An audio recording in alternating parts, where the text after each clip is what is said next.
Alright guys, BLM here, back with a new video, and for the 3-year anniversary of the channel, we're back with another massive ranking here, where I will be doing my runner-up ranking for every English language season of Survivor, which includes the 41 seasons of Survivor US, the 8 seasons of Survivor South Africa and Australian Survivor, along with the 2 seasons of Survivor New Zealand and Survivor UK. Now, the only English language season not represented here will be Survivor Africa Panama, largely because that season's still not available online, so I haven't watched it. But outside of that, every English language season will be represented here, and through this will also act as kind of an updated runner-up ranking for Survivor US and International Survivor, with my Survivor US runner-up ranking being a very controversial list. And I have made some adjustments in the 2 years since I did that video. I should also mention that when I say runner-up ranking for this list, I am essentially ranking everyone that made it to Final Tribal, as I feel like all those people's games are very comparable. So whether it's a Final 2 or Final 3, just everyone that made it to the end that didn't win is going to be ranked. And because that, we have 91 games to rank here, which I should clarify, this is a ranking of the games played on these individual seasons, not my assessment of these players in the grand scheme of things, as that would be a radically different list. And as a major example of that, let's get started with the list at number 91. The bottom ranked runner-up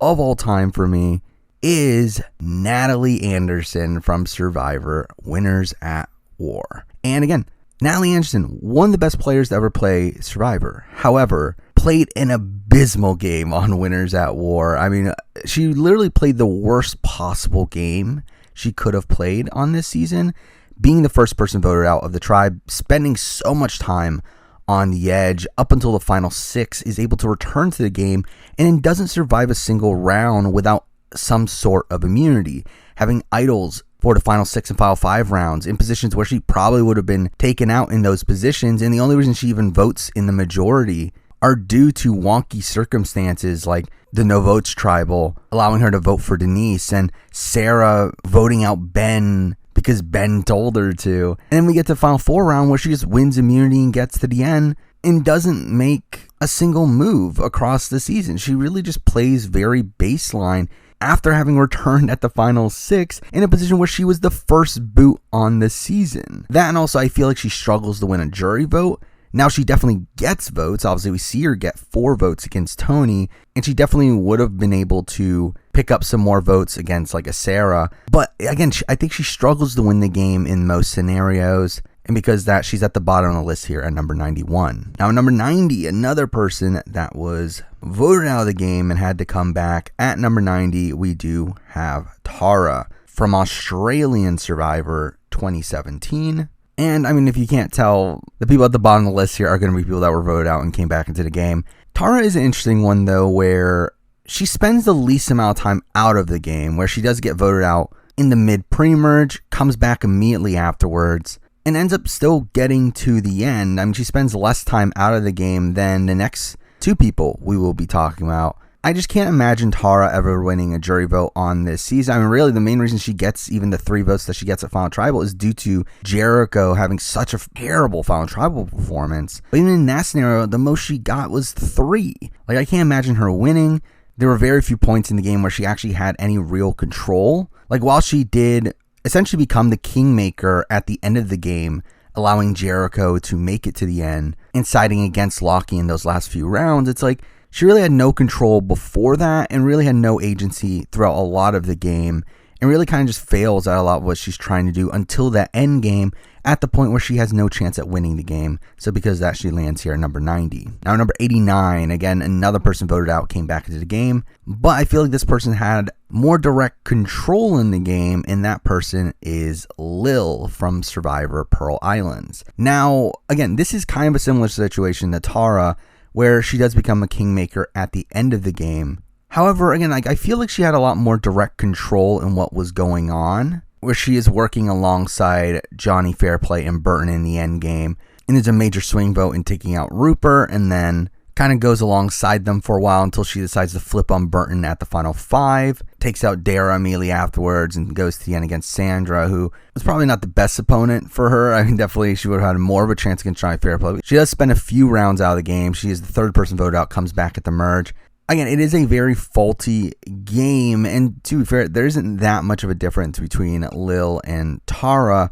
However, I feel like Lil was at least in the majority for the entire post-merge section of the game, while Tara wasn't, and also was in a similar king-making position as her, but even in those positions had more of a direct hand in orchestrating the votes along the way. So I do feel like Lil is spot higher here at 89. Now, number 88, we have the final person that was voted out and came back to the game, and that person is Justin from Celebrity Australian Survivor. And Justin is a person that, again, is another one that was only out of the game for one round. Again, it is a bit better in that aspect where he was barely out of the game. And he does come very close to winning the game after having been voted out. And even before he was voted out, he did play a solid game. I mean, he kind of gets voted out due to this like kind of cheating scandal, I guess. But once he returns, he is pretty much the one that allows him and Guy to get to the end of the game. He's the one that convinced the women to vote out David, which allows them to win the tiebreaker at 4, and then he wins final immunity to get to the end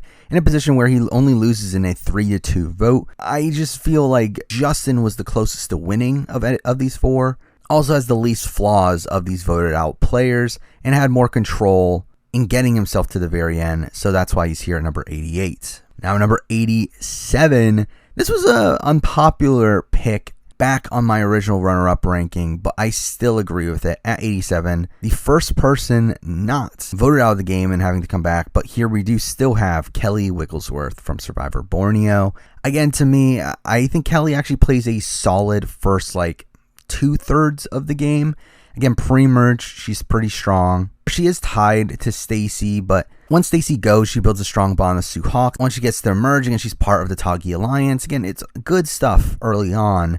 But really, she just crumbles her own game and makes it apparent to the Toggy Alliance that she doesn't want to be a part of them, to the point where she is directly targeted, has to win immunity after immunity after immunity. Where if she doesn't, she probably goes home at a lot of those rounds. And by the time of the final 3, I mean, she's more than likely not winning a jury vote at that point. She obviously loses the Rich and probably to Rudy as well. I mean, she was supposed to lose the Rich by even more than what she originally did, as supposedly Colleen switched her vote at the last second. So, I mean, again, Kelly did have a solid first 2/3 of the game, but her back third is so actively bad to me, with her having to constantly win immunities, and all due to her own work. It's not like she was perceived as a threat at that point. It's because she blatantly makes her alliance know that she doesn't want to be a part of them for no real game reason. So I think, again, when assessing this as a game, the fact that she needed to win out from so far back, along with the fact that she doesn't win if she gets to the end, is very bad to me. And because of that, she lands here at number 87. Now, number 86, we have someone that got bumped down a little bit, actually, since my last list. But here we do have a more recent runner-up. We have from Survivor, Island of the Idols, we have Nora.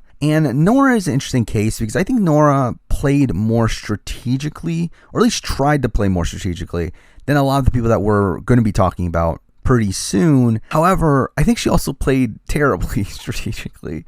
I mean, she was someone that was rarely in the majority group. I mean, right out of the gate, she was an instant target on the original Vokai tribe. Was always on the bottom of that group, even at the merge, despite being this massive GOAT at that point, was still someone that was rarely put into the majority group. She's kind of on the outskirts of it for a while. She kind of gets lucky in the fact that she even gets the final 3, despite being a massive GOAT, as if it wasn't for the Dan ejection, she probably doesn't make it there. As Tommy and Dean both plan on going to the end with Dan. So considering how massive of a GOAT she is, she wasn't even supposed to be in this position to begin with, and kind of lucks her way into where she can be in that position. Plus also, again, was rarely in the majority group, had no real clue of what was going on through most of the game, and gets actively tricked by Tommy at the end of the game into taking him to the end, though at that point her fate was sealed anyway. But again, to me, overall really bad game here at number 86. Now, number 85, going back to International Survivor, and here from Survivor South Africa Champions, we have Boule. And Boule is another person that was outside the majority group for pretty much the entire game. I mean, there's never really a point where Boule is integrated within the majority. She kind of just skates by due to her not being a threat. and there being other bigger threats around, which would be fine if she wins at the end, but she doesn't. Like, there's no possible way for her to win at the end, where yes, she does get votes at the end against Solly, Vel, or Mark Fish is able to vote for her, but again, they were the only people ever voting for her. And again, 3 votes is simply not enough on this jury. So again, like the fact that she was never in the majority throughout the entire game, she fails at the one move she tries to make at the Final Four and trying to get rid of Sivu, which wasn't even an optimal move for her, as her best case scenario at that point was Graham and Sivu splitting the votes enough to where she would come out on top. And again, she just doesn't win a jury vote. I mean, to me, there's like very little redeemable about her game. Really had no agency through a lot of it. She's here at number 85. Now, number 84, another South Africa runner-up here from Survivor South Africa, Island of Secrets. We do have Doral. And Doral's kind of a funny figure because, like, I think on paper you'd obviously think that Boulay would be above Doral. However, again, to me, Doral was in the majority for more of the game. He was at least in the know for more of the game. Now, that was because he was a GOAT and because Rob knew that he could drag him along, and again, what danger is Doral? But still, at least Doral knew what was going on for more of the game. There's also some spots in the pre-merge where he was in a precarious spot, but was still able to make it through that as well. Now, again, I'm not saying he played a good game, obviously. I mean, it's still very flawed. I mean, despite being in the know, he was still not part of the core majority group. He was kind of on the outskirts of it. And once he found out that he was on the outskirts, kind of gets lucked into the fact that Nicole decides to flip on Steffi, which allowed him to be part of the real final 3. But again, like, to me, at least he knew what was going on more so than Boulay. And because of that, he is here at number 84. And with that kind of ends this first tier of the list. But now we're moving on to the under the radar tier, which is a very large tier of the list. Kind of this tier of players that rarely had control in the game and also were rarely winning the game, but at least were either part of the majority at points or at least were a little bit more active throughout the game, whether or not they were successful in their activeness. But we're starting off this tier at number 83. We do have someone that moved up a little bit from Survivor Africa. We have Kim Johnson. And Kim Johnson's a player that I've grown a bit more respect for since my last runner-up ranking. I mean, ever since doing my Survivor Africa retrospective, I really did grow a new appreciation for her, largely because, like, she doesn't have bad strategic reads on the game. She doesn't have bad ideas throughout the game. It's just that she's not willing to execute on anything that she thinks of because she is so loyal to Ethan, which is obviously a major flaw in her game. But I do feel like that was perpetuated by the time that she played in, where I feel like maybe now she would do a lot better. But again, in terms of the game that she actually played here, again, it is still pretty bad. I would have loved to put her higher, but she is still someone that does need to win the final 2 immunities, which she wins due to very luck-based circumstances. And the fact that she is the biggest GOAT on the board by the end game and still needs to be winning those final immunity challenges is very bad. I mean, that is a really bad sign as a player. However, again, like, I feel like she was pretty integral earlier on in the game and keeping Ethan in line, and she works alongside him in voting out Silas. She does a pretty good job at siding with the Samburu members, and again, could have potentially flipped, but doesn't because of Ethan. But I think there is some good work done here and there for her game. But again, it's still that she wasn't going to be taken to the end by anyone, despite the fact that she was the easiest person to beat. Where Ethan would have rather lost to Lex than to take Kim Johnson to the end, who he beats. That's really bad, but I do have a bit more respect for her game, so I decided to bump her a little bit up here to 83. Now, number 82 is something that I believe dropped down quite a bit here. I think this person was way higher last time, but I think they just played a bad game, and that is Susie from Survivor Gabon. And I think this one was recontextualized to me too through watching the Survivor Gabon reunion, where I really just remembered how bad of a player Susie was. I mean, yes, she almost wins the game, and that's really the main redeeming factor of her game. And I think she's pretty bad. I mean, the fact that she's another one, the fact that they weren't planning on taking her to the end, where Bob and Maddie were more willing to take each other to the end than take Susie to the end, is very, very bad. Again, she has to win final immunity in order to stay in the game. Like, that's a massive knock against her game to me. Especially considering, like, yeah, she almost wins against Bob, but, like, again, against Maddie, it's like she clearly wins. So it's, again, the fact that she couldn't even get Maddie, who was very close to her as well, to take her to the end. Really bad. The rest of the game is not great either. I mean, she is someone that seems to have no real game awareness throughout most of the game. Again, she actively tells Corinne that she's thinking about voting for a really dumb move there. Yes, she is a major swing vote at both the Marcus and Charlie votes, but it's like, what'd she actually do to make that happen? It was more so just due to how swaps played out and the number of people at the merge. Like, she was in the majority for a few rounds. That's something I will give her credit for. But again, like pretty much everyone that we'll be talking about moving forward, maybe with the exception of a couple people, though they have outstanding circumstances, were in a majority grouping for at least a few rounds in the game. So again, not much credit to really give Susie here for me. She's here at number 82. Now number 81. This was a tough one because I considered putting this person lower than Susie. Didn't do it. But I do think there's a debate for it, especially considering I did last time. But this time I have her higher, and that is Cassandra from Survivor Fiji. Again, another one that I just don't think Cassandra played that good of a game. Again, it was someone that was very passive throughout a lot of the game, was outside of the initial power structure on the original Moto tribe. But once they swap, she is able to integrate herself within the Earl and Yao-Man alliance, and once Dreams joins in, they end up becoming the power grouping that ends up dominating the game. And again, like despite her being a massive goat in the game, she was still being targeted by the 4 horsemen in the early merge. That's not great. She's someone that, again, like doesn't win against pretty much anybody. Like the only way she wins is a final 2 against her and Dreams, and that wasn't happening on the season. Though to be fair, I mean, they didn't know that was happening until the very end, but still. And even then, like I don't think that's what she was trying to go for, where she was willing to vote out Dreams at Final 4 before he decided to keep his immunity. So again, like for me, I just think Cassandra's another one. Very passive game. Was outside the majority for like the first half of the game. And even when she was in the majority, didn't really do much. So she's here at number 81. Now number 80, we do have a bit of a tougher player to rank here, but I did decide to go with this spot, and that is Philip Shepard from Redemption Island. Now, I believe last time I did have Philip below Cassandra. However, I decided to go above this time just because I do feel like there are more connections between him and the next people we'll be talking about than there are with him and Cassandra and Susie. Where to me, Philip, again, was closely aligned with Boss Rob, and while Boss Rob did drag him to the end as a GOAT, again, to me, the fact that he was closely aligned to the person that was controlling the majority group is at least more than I can say than for Cassandra or Susie, who didn't even have that. Again, Philip does struggle to win the game. I don't think there's any scenario where he does win the game, where even in the final 2 against him and Natalie, I think Natalie beats him. Philip's also one that like actively sabotages his own chances of winning the game through his arguments with most of the Zapatera tribe, and obviously his original tribe not liking him either. Again, like he never really had much of a chance in the game,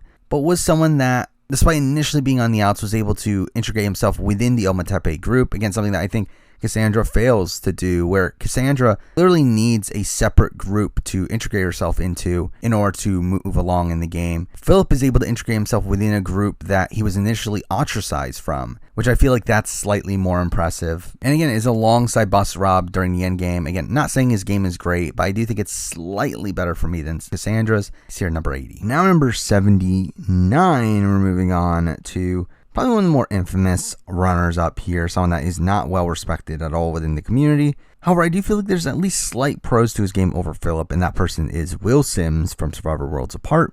Again, another person that was kind of dragged at the end as a GOAT, similar to Philip. However, I feel like there's a couple redeeming factors here. One, I feel like he was more active in the early game, where he does pull off the move to vote out Vince, which, while it was a wasted opportunity to not take control of the game, it did give him some leeway in order to get himself to a swap position. I also feel like at the swap, he does a good job at integrating himself within the majority group, where he is able to align with the Rodney and Carolyn and Tylers of the world, to where they become the core moving forward for a while. I also feel like Will was someone that was getting jury votes at the end. If it had not been for Mike convincing Tyler and Dan at the last second, like Will gets 3 jury votes, which is kind of insane. But again, like, how much of that was due to his active work across the season?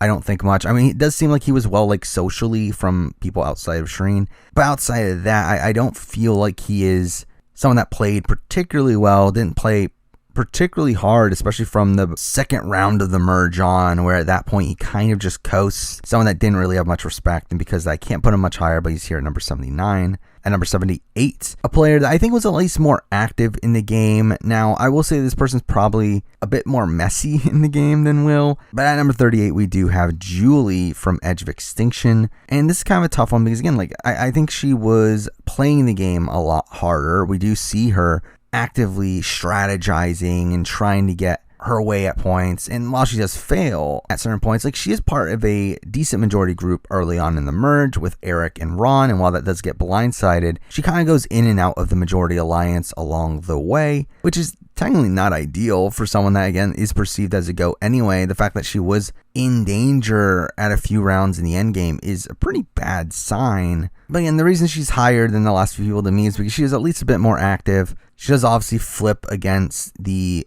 old comma at the Julia vote. She's a pretty integral number in the end game to make certain votes happen, but it's still a flawed game. I mean, there are many points where she's just not in the majority and not really knowing what's going on, but I do feel like she was a more active player than most people we've talked about, and that's why she's here at number 78. Now, number 77, back to International Survivor, and here from Survivor South Africa, Philippines, we do have Jean. And Jean is someone that I look at as a slightly better version of Julie, someone that was also kind of in and out of the majority at points. While the vote record doesn't really show it, as she does vote within the majority of the time, she was someone that was kind of outside of the core power structure for a lot of the season, despite voting the right way more of the time. I mean, by the time of the final five, she was just really on the outs where she had no clue what was really going on. Really just gets saved by Werner's idol. But beyond that, she does kick it up a bit in the last few rounds, winning immunities, taking out Werner and Annalise, the two biggest jury threats, but still proceeds to lose against Tom, who was someone that was perceived as a massive GOAT, which is a pretty big knock here. But to me, again, was active in the game like Julie, but also was at least part of the majority group for longer than Julie, and I think makes more moves independently than Julie. That's why she's here at number 77. At number 76, we're going to Australian Survivor. For Australian Survivor Champions versus Contenders 2, we have Baden. And Baden's an interesting one here where, despite him being someone that is instantly looked at as weak, he is able to integrate himself within the core Contenders group and is able to skate his way through the merge, kind of being a number within that contingent. However, once they get to the merge, Baden is out of the numbers. Despite that, is able to squeeze his way through the game alongside Harry and is able to get to the final three where he wins final immunity and decides to cut Harry. The problem is that he still doesn't win. It's like Baden wasn't winning. There's no real situation where Baden wins. I can't imagine a jury ever really voting for him against many of the options that were there at the end game. But to me, he was at least part of a core majority alliance in the end stretch of the season. And kind of like Jean is part in voting out a massive threat in Luke and follows that up by winning final immunity, but still not a great overall game considering they had no real chance of winning the game. However, I do have Baden higher, largely because I do feel like Baden was at least part of the core group for longer in the game than Jean, so that's why he's here at number 76. Now at number 75, we're moving on to a grouping of players here that I all think are relatively similar, but at 75 here we do have runner-up from Survivor Game Changers. We do have Troyzan, and Troyzan's an interesting case where I think on paper you would think, okay, he's a second command player to Brad Culpepper. However, he's not in the second command tier for me because the second command tier is largely for people that were second commands to people that dominated the game. The problem is that Troyzan was the second command to Brad Culpepper, who didn't dominate the game and was someone that had to rely on competition wins at the end because he was outside of the majority group. However, Troyzan, interestingly, was a second command to that person and still gets his way to the end, but through that, I don't feel like Troyzan does much to actually get there. Now, I will say that I think Troyzan's probably a better player than a lot of people give him credit for. He did seem to be well socially out there. He seemed to have a very strong bond with Sarah, but realistically, I don't think that relationship really amounts to that much game-wise, where I feel like Sarah was always going to side with Brad and Troyzan in the end game, considering that they were more beatable than most of the other people in the end game. Again, there's just really nothing I can attribute to Troyzan independently, where there's never really a move that he makes that he does on his own outside of, I guess, playing his idol at advantage get him, but that's not really anything. But he was someone that, I think did well enough socially throughout the season. Was never really someone being targeted until the very end of the game when Brad had immunities, but still not a great game in the grand scheme of things. He's here at number 75. Now number 74, a figure I think is similar to Troyzan, but was at least someone associated with a more dominant figure in the game, and that person is Mick from Survivor Samoa. Now, Mick is an interesting one because I debate over considering him a second command, but I just can't. I don't think he was a second command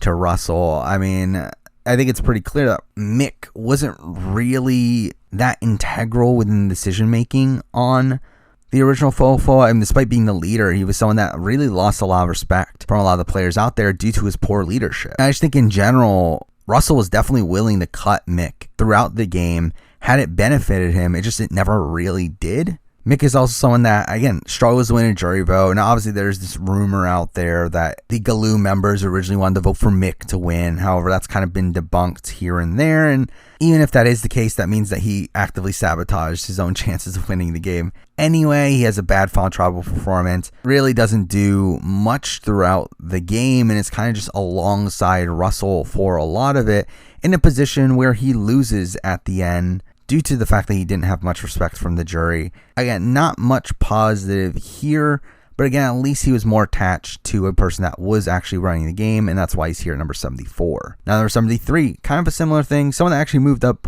a decent amount on the list since the last time I made it, and that person is Matthew from Survivor the Amazon. Now, Matthew was actually one of the bottom spots on my original US list. And again, he's jumped up a bit here, largely because I do think there is a lot of connective tissue between him and Mick, and him and also the next person that we'll be talking about.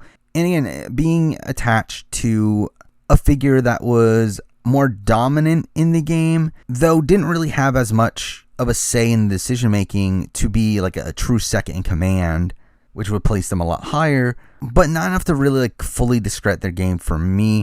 Now, I will say that I remember the sticking point for me with Matthew earlier on is the fact that he was kind of outside of the majority for the majority of the game. I mean, early on the men's tribe, he was more than likely the next one to go had they gone to another tribal. While he is working with Rob for a lot of the mid portion of the game, he's kind of being tricked by Rob, where Rob had no real intention of going to the end with him up until the final 7, where from the final 7 on, I think Matthew plays well enough there truly being a second command to Rob. Again, it's really only a few rounds. However, I will give Matthew credit for also being willing to cut Rob at the end. But either way, it's he's not winning in any scenario. I think he has a tough time winning the game, which is an issue, but it's the same issue that I think Mick and Troyzan have as well.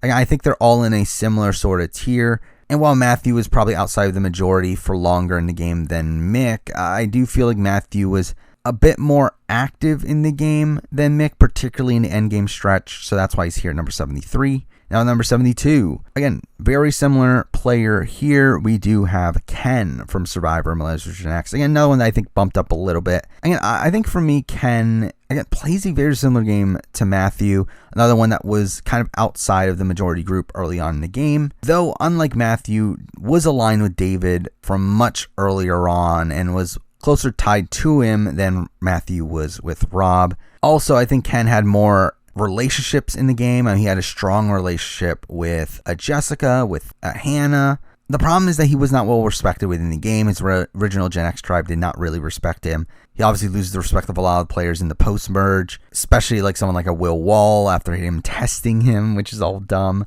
However, again, he is willing to cut his closest ally. He cuts David at the very end, and while he does so in a way that gives the credit to other people, I still will give him credit for that, but again, it's still not enough to really put him too high, considering, again, he is someone that was not well respected in the game, but he does still land here number 72. Now, number 71, moving on to another player that, again, was attached to a more dominant player in the game and is very similar to the previous people we just talked about. However, I think the main difference here is that this person could have actually won, and that person is Wu from Survivor Cagayan. Now, Wu, again, I think was attached to Tony for a lot of the game, especially the post-merge section of the game, and kind of works alongside him. I think an issue here is that Tony didn't really look at Wu as his true ride or die like Wu did with him, where Tony was very much willing to cut Wu if he needed to, and was probably going to cut him if he won final immunity. However, again, the one thing that's like a massive pro for Wu to me is that he wins at the end against Cass. Like, there is a winning scenario for Wu right in front of him. However, to be fair, that is because there was a final 2 where, again, like with a Ken and a Mick and a Troyzan, there might be final 2 scenarios where they would have more of a chance. While Wu, again, like in a final 3 scenario, I don't know a final 3 scenario that Wu wins. Or at least, again, it becomes very tough for him to get into one that is a winning scenario. But again, he at least has a blatant winning scenario right in front of him. And yes, you fault him for not taking that scenario. I think that's obviously a massive flaw, him taking Tony to the end. But in comparison to these people we just talked about who can't really win their seasons in most scenarios, I do feel like Wu should get some credit for that. Despite him, again, like not really playing that great of a game in the pre-merge, was kind of outside of his swap tribe. Again, he is part of the initial power structure, but they never end up getting tested there. And again, post-merge, he's kind of just led by Tony and doing whatever Tony does. Again, Wu does play a pretty mediocre game, but one that still had a winning chance, and that's why he's here at number 71. Now, number 70, we're moving on to debatably a similar player. I feel like this player was probably a little bit more active in the game, was part of a more core power structure in the endgame stretch of the game, but still has massive holes in their game, and that person is Jacqueline from Survivor San Juan del Sur. And Jacqueline is someone that I do think was a lot more active in the game and had more accurate reads on the game than most of the people we just talked about, but through that also someone that I think struggles to win the game. Now, I do think there are final 2 scenarios that Jacqueline could definitely win. But again, in a final 3 season, I find it very tough to believe that she wins. And she obviously loses against Natalie. I think she loses against Keith. But against either of Missy and Baylor, I do think Jacqueline would have had a strong chance there. Jacqueline's someone that was outside the majority group early on and probably would have been one of the next to go had they gone to another tribal. However, once she gets to the swap, I think she's kind of in a power position from that point forward. Now, mind you, she isn't in a power position because she is aligned with John and inherently has that relationship coming into that season. But then again, a lot of these other people also had those relationships. And the fact that she was able to become kind of the power broker along with John is impressive in its own right, where they end up taking out the Wentworths back to back. At the merge, they become an integral swing vote, and it is Jacqueline's decision that causes them to flip against Josh. And she's obviously part of the plan to vote out Jeremy immediately afterwards.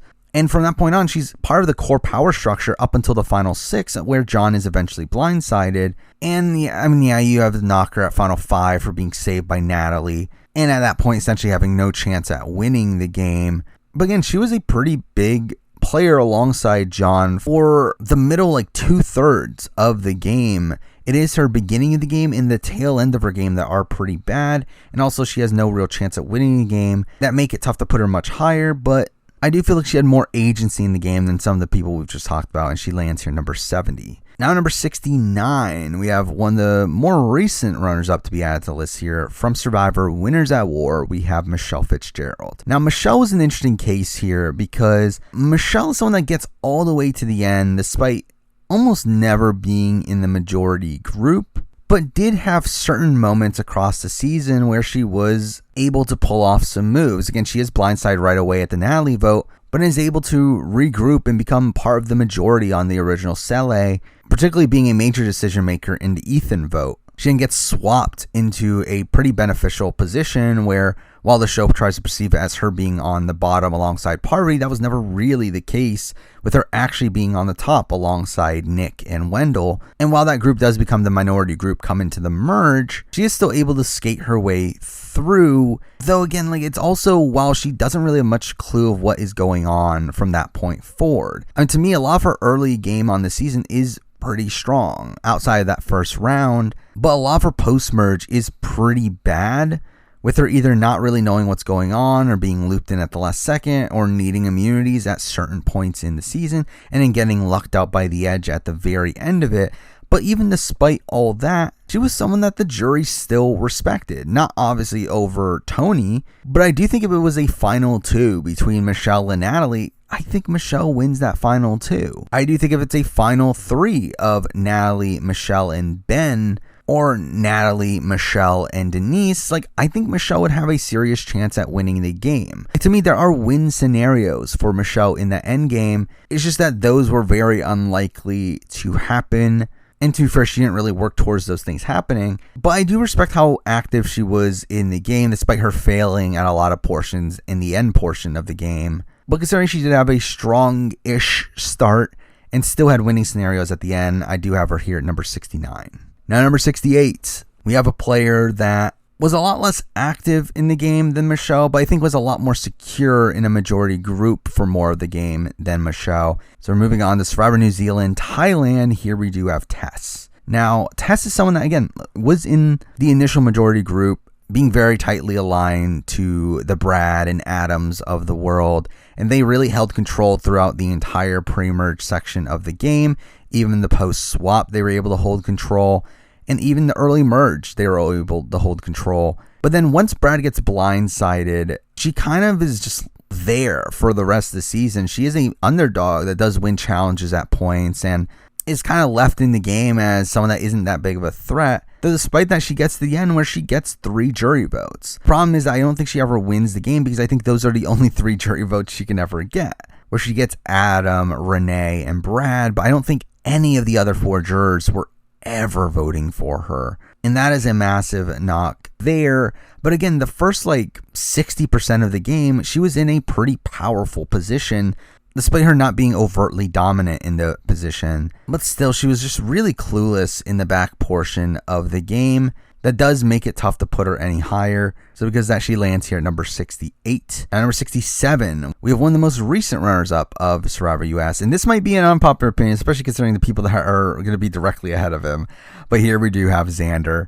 And Xander, to me, is a player that, despite him being this massive underdog that gets to the end of the game, does so in a way that doesn't earn him much respect from the jury. I mean, even early on in the game, he was someone that was outside the majority and really got very lucky in the Voce vote where they decided to go for Voce over him. And even beyond that, would have been the next person voted out had they gone to one of the next few tribals. Once he gets to merge, obviously does the knowledge is power counterplay, but it's that's not much, especially when considering he's immediately out of the numbers afterwards. And is really clueless up until the Shan vote, where at that point he is finally in a majority group. But even within that majority group, he's not that active in making the decisions on what happens there. And then he kind of just fumbles the ball at the very end as well, taking Erica to the end in a move that really further harms his perception in the game. I mean, yes, he is a massive underdog throughout a lot of the game, but I don't think he plays well as being an underdog throughout a lot of the game, where yes, he is more active to me than most people we've already talked about, but it's also either actively bad or actively inconsequential to how the game actually played out. And considering he was outside the majority for a lot of the game and had no real win scenarios, I can't put him much higher here than 67. Now number 66, I think this next tier being so high is going to be maybe a bit controversial, specifically with this first person that we'll be talking about. And these are a grouping of players that were perceived as GOATs on their seasons, but at least were in the majority for most of the game. And at 66, again, I moved this person up actually, which is even funnier. I do have Natalie Tenorelli from Survivor Redemption Island. Again, she is relatively high in this list, and she did move up largely because I decided to make this a grouping that should be around this spot on the list.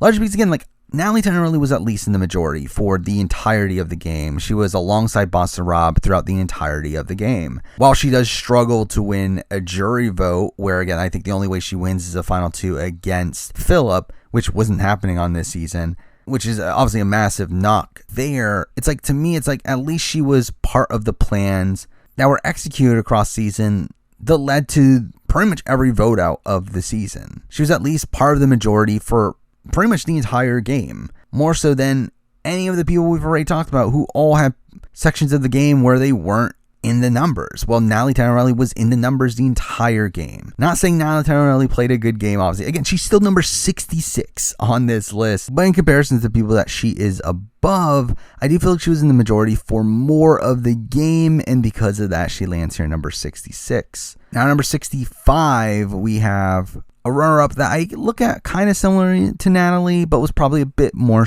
strategically active, and that person is Jackie from Survivor UK. Pulautiga. And Jackie's someone that I think my respect of her as a player has gone up since my last rewatch, but it's still not much to really bump her too much on the list here. Again, she was still someone that was perceived as a GOAT, someone that had no real chance at winning the game, but was someone that I think was a bit more active in the game. And that's really what puts her above Natalie Tenorelli for me, where despite them being in similar positions, being the second command here to Richard, who dominates the entire game, Jackie is someone that does at least create a backup here and also creating a strong relationship with Charlotte, to where Charlotte ends up taking her to the end over Richard. Mind you, obviously that's due to the perception that Richard was a threat, but also I think that was decent work on Jackie's end as well. But again, it was still someone that was never winning the game, someone that was not respected from really the offset.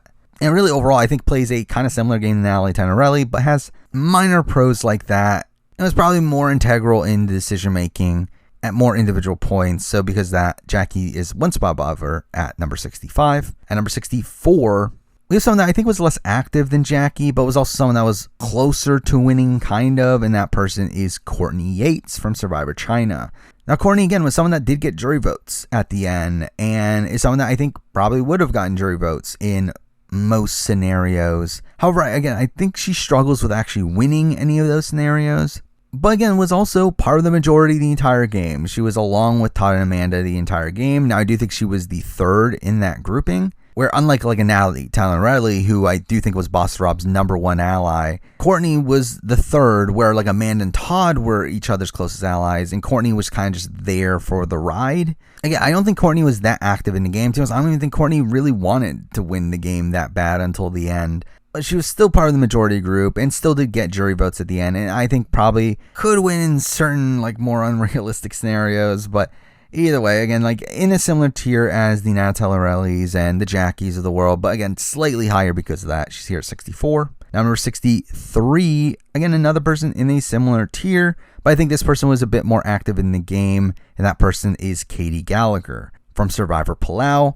Now, Katie is an interesting one because, I think Katie obviously has no chance at winning the game. I can't imagine Katie getting to the end against anyone but maybe Karen and possibly winning a jury vote. But even then, she actively sabotages those chances of that final two happening anyway. But I also feel like she was just more active in the game. And she was aligned with Tom and Ian, where again, she was the third in that trio. Though also, I find it tough to believe that Tom and Ian were ever taking each other to the very end, where I think both of them were always taking Katie to 2 unless something wonky happened, which it almost did, to be fair. So I think that's a pro on Katie's side for me, where I do feel like she was always going to be taken to 2 and was better positioned in that sense. She was also someone that did build bonds with a Jen and a Greg and was kind of in the middle of those two groupings at the final 6. And while she is kind of strong-armed in the siding with Tom and Ian, again, at least she was in a swing position at that point in the game.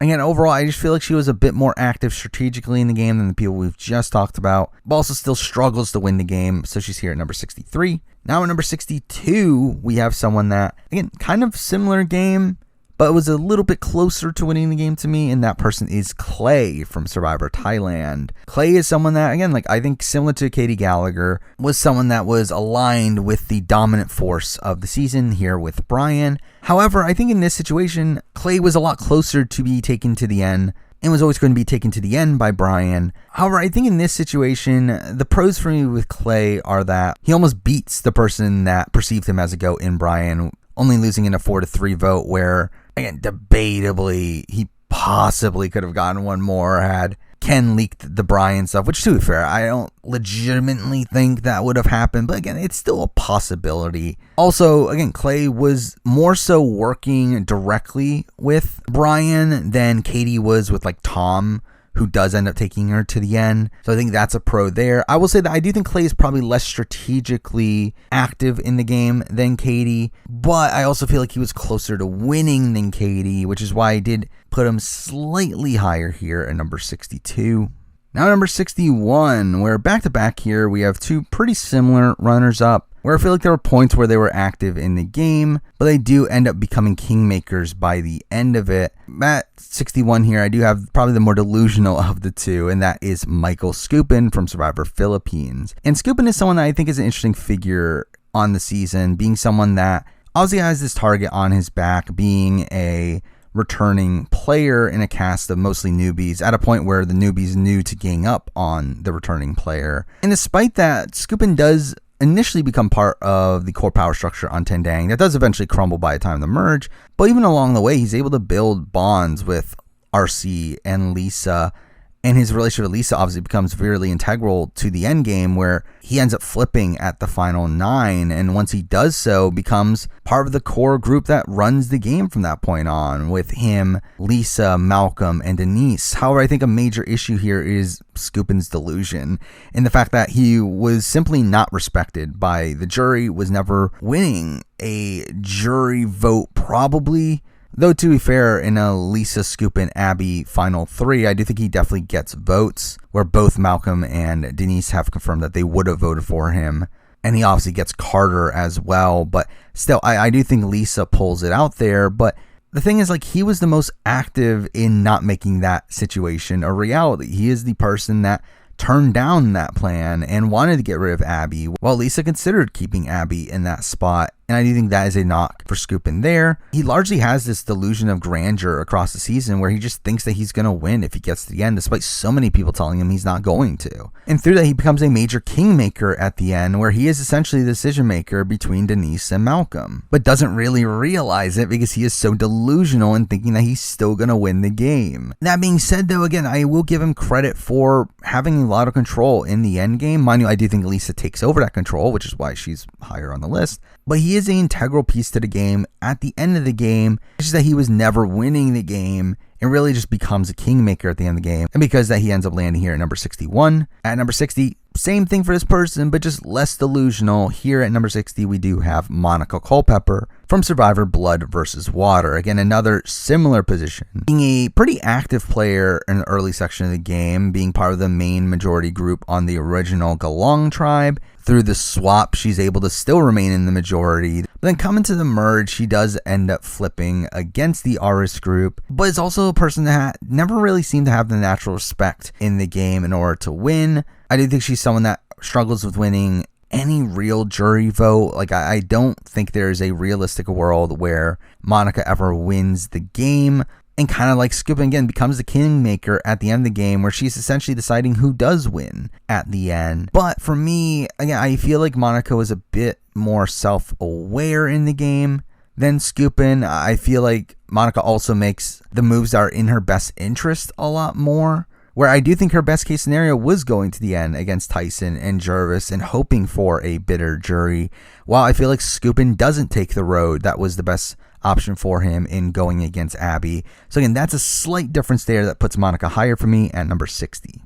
Now number 59, we're moving back to International Survivor. Here we're moving to Survivor South Africa Season 1. Here we do have Jacinda. And Jacinda is a weird case, where Jacinda is very much the second in command to Gareth for the majority of the game. Pretty much from the beginning of the game all the way up until the final 5, she is working alongside Gareth. But along the way, there are points where she doesn't get her way. I mean, during the Danielle boot, she didn't want that to happen, yet it ends up going through. She also isn't great at building relationships with the opposing tribe and also with Zane, which ends up losing her the game. She also gets to the very end through the weird endgame format of SA at this point, where at the final 4, essentially what you have to do is win a challenge to get to the final 2, and she does win the final 3 challenge in a position where she's probably voted out at 4 had that situation not happened. But again, like, I will give her massive credit for voting out Gareth at 5. Again, that is a massive move that she ends up making, and while she was technically in like self-preservation mode by that point, I do think for a player of this time to be that willing to vote off the biggest threat in the game and a person that they had been working with throughout the entire game is pretty impressive in that end. And the fact that she also still gets his jury vote at the end and still almost wins, and again, like, loses due to her mismanagement of Zane, but still was very close to winning the game, is all impressive to me. But again, there are major knocks, like her not getting her way at certain points in the pre-merge, and also her getting to the end through a wonky format at the end that does land her here at number 59. Now number 58, we're kind of at the top of this bottom tier at this point for me, where here we do have an infamous runner-up here, a runner-up from Survivor Ghost Island. We have Laurel. And Laurel is an interesting case, with Laurel being this person who never makes the move against Dominic and Wendell, and through that gets to the end with them to where she blatantly loses. However, while I do criticize her for never making the move, I do think she plays a pretty strong game outside of that, though. I mean, again, like, despite her not being in the initial power structure on the original Malolo tribe, once the swap happens, she is part of the Morgan boot, and after that is able to integrate herself within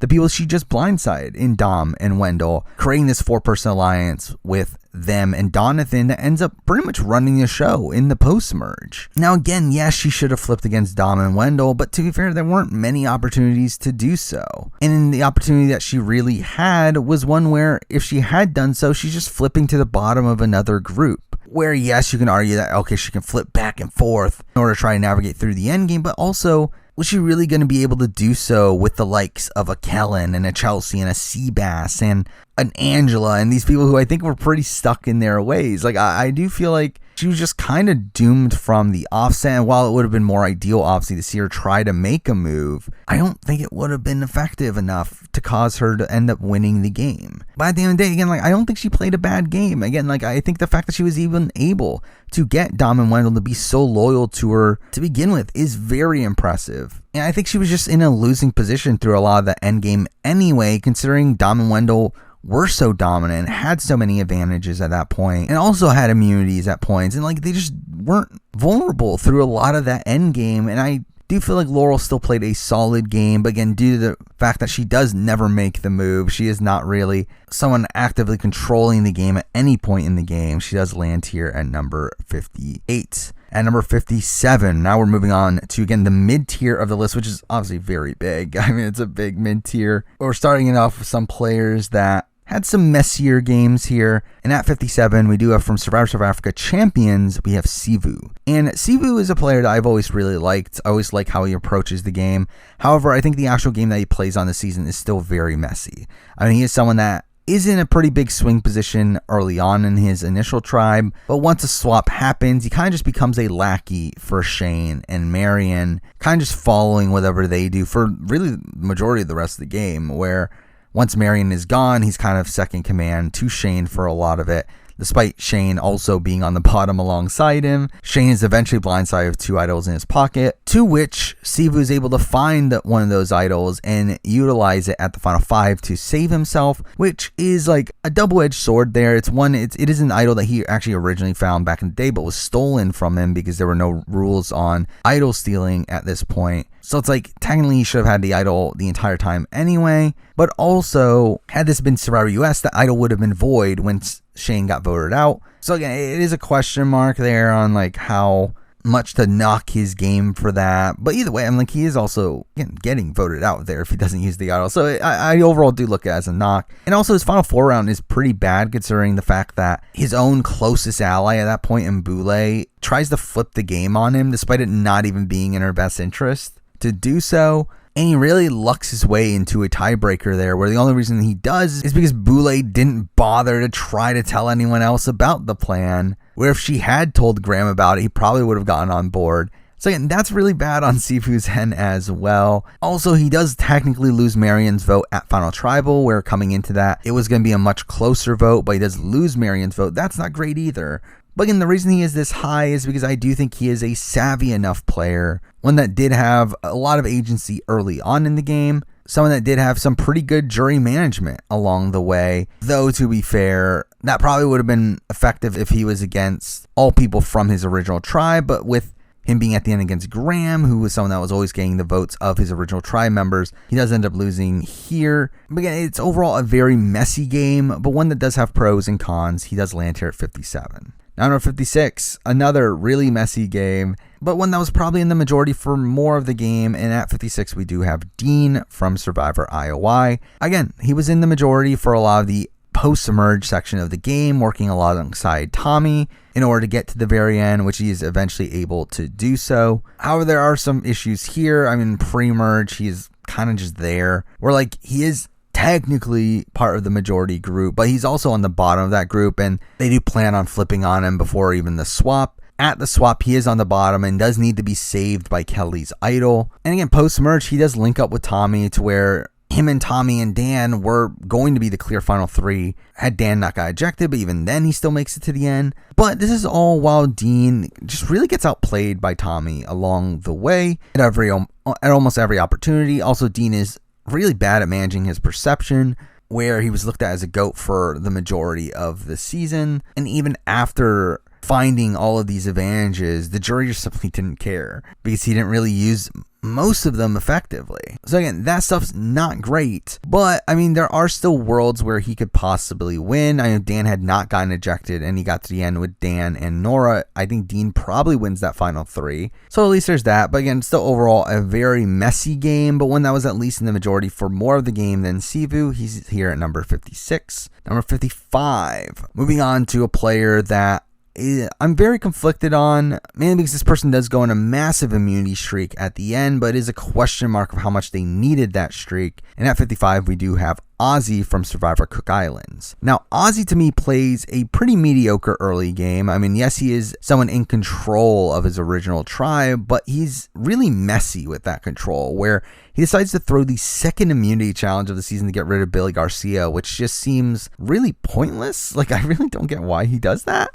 And once he gets to swap, he's really on the bottom of the I2 tribe for a while, where Cecilia, his closest ally, ends up going home, and he kind of gets saved just due to his physical strength. But then once the mutiny happens, he becomes part of the core I2 group, mainly because he kind of has to. And then once we get to the merge, he just wins immunity after immunity after immunity, winning 5 of the 6 immunity challenges on the season, including the final 4 in the season, to where he doesn't really have the opportunity to get voted out there, though I do think he probably gets voted out at certain rounds if he does lose immunity, specifically the final 4, final 5, possibly even final 6. I think there are definitely points where Ozzy would have been blindsided had he not won immunity, but he just continuously does. However, in the same coin, while he does lose against Yul at the end, he only loses because of Yul's deal with Adam, where Adam has admitted postseason that he would have voted for Ozzy had he not made that deal. So again, Ozzy would have inherently won a jury vote against Yul. And also, if it hadn't been for the final 3 twist, where again, they came into the season assuming it was going to be a final 2, Ozzy would have probably won also, where he more than likely takes Becky to the end. Though again, like I've talked about this in the past, like I think there's a chance he takes Yul, to which he probably loses against Yul, but he more than likely wins. But also, even if that does happen, this is a situation where he is almost solely depending on challenge wins, which, to be fair, the challenges of this season did very much benefit him, with there not really being too many challenges that were completely against his favor. But the reliance on challenge wins is a very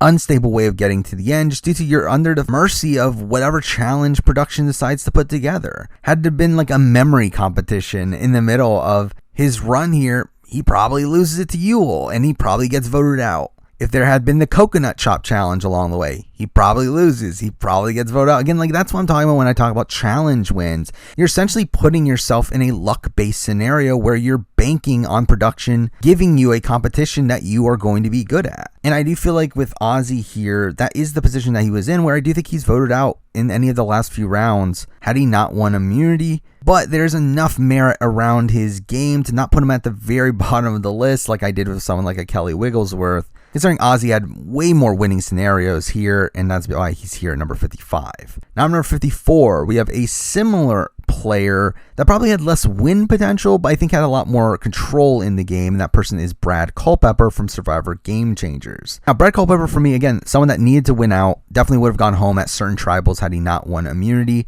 wins 5 immunities on the season, including the final 4 immunity challenges of the season. Mind you, I don't think he was as reliant on immunity wins as Ozzy was, where again, like if Ozzy loses any of those endgame competitions, I think he goes home. Brad Culpepper, I don't think it's necessarily the case. I do think he definitely was benefited by like final 6, final 7, but I think by final 5, I don't think he needed those immunities anymore.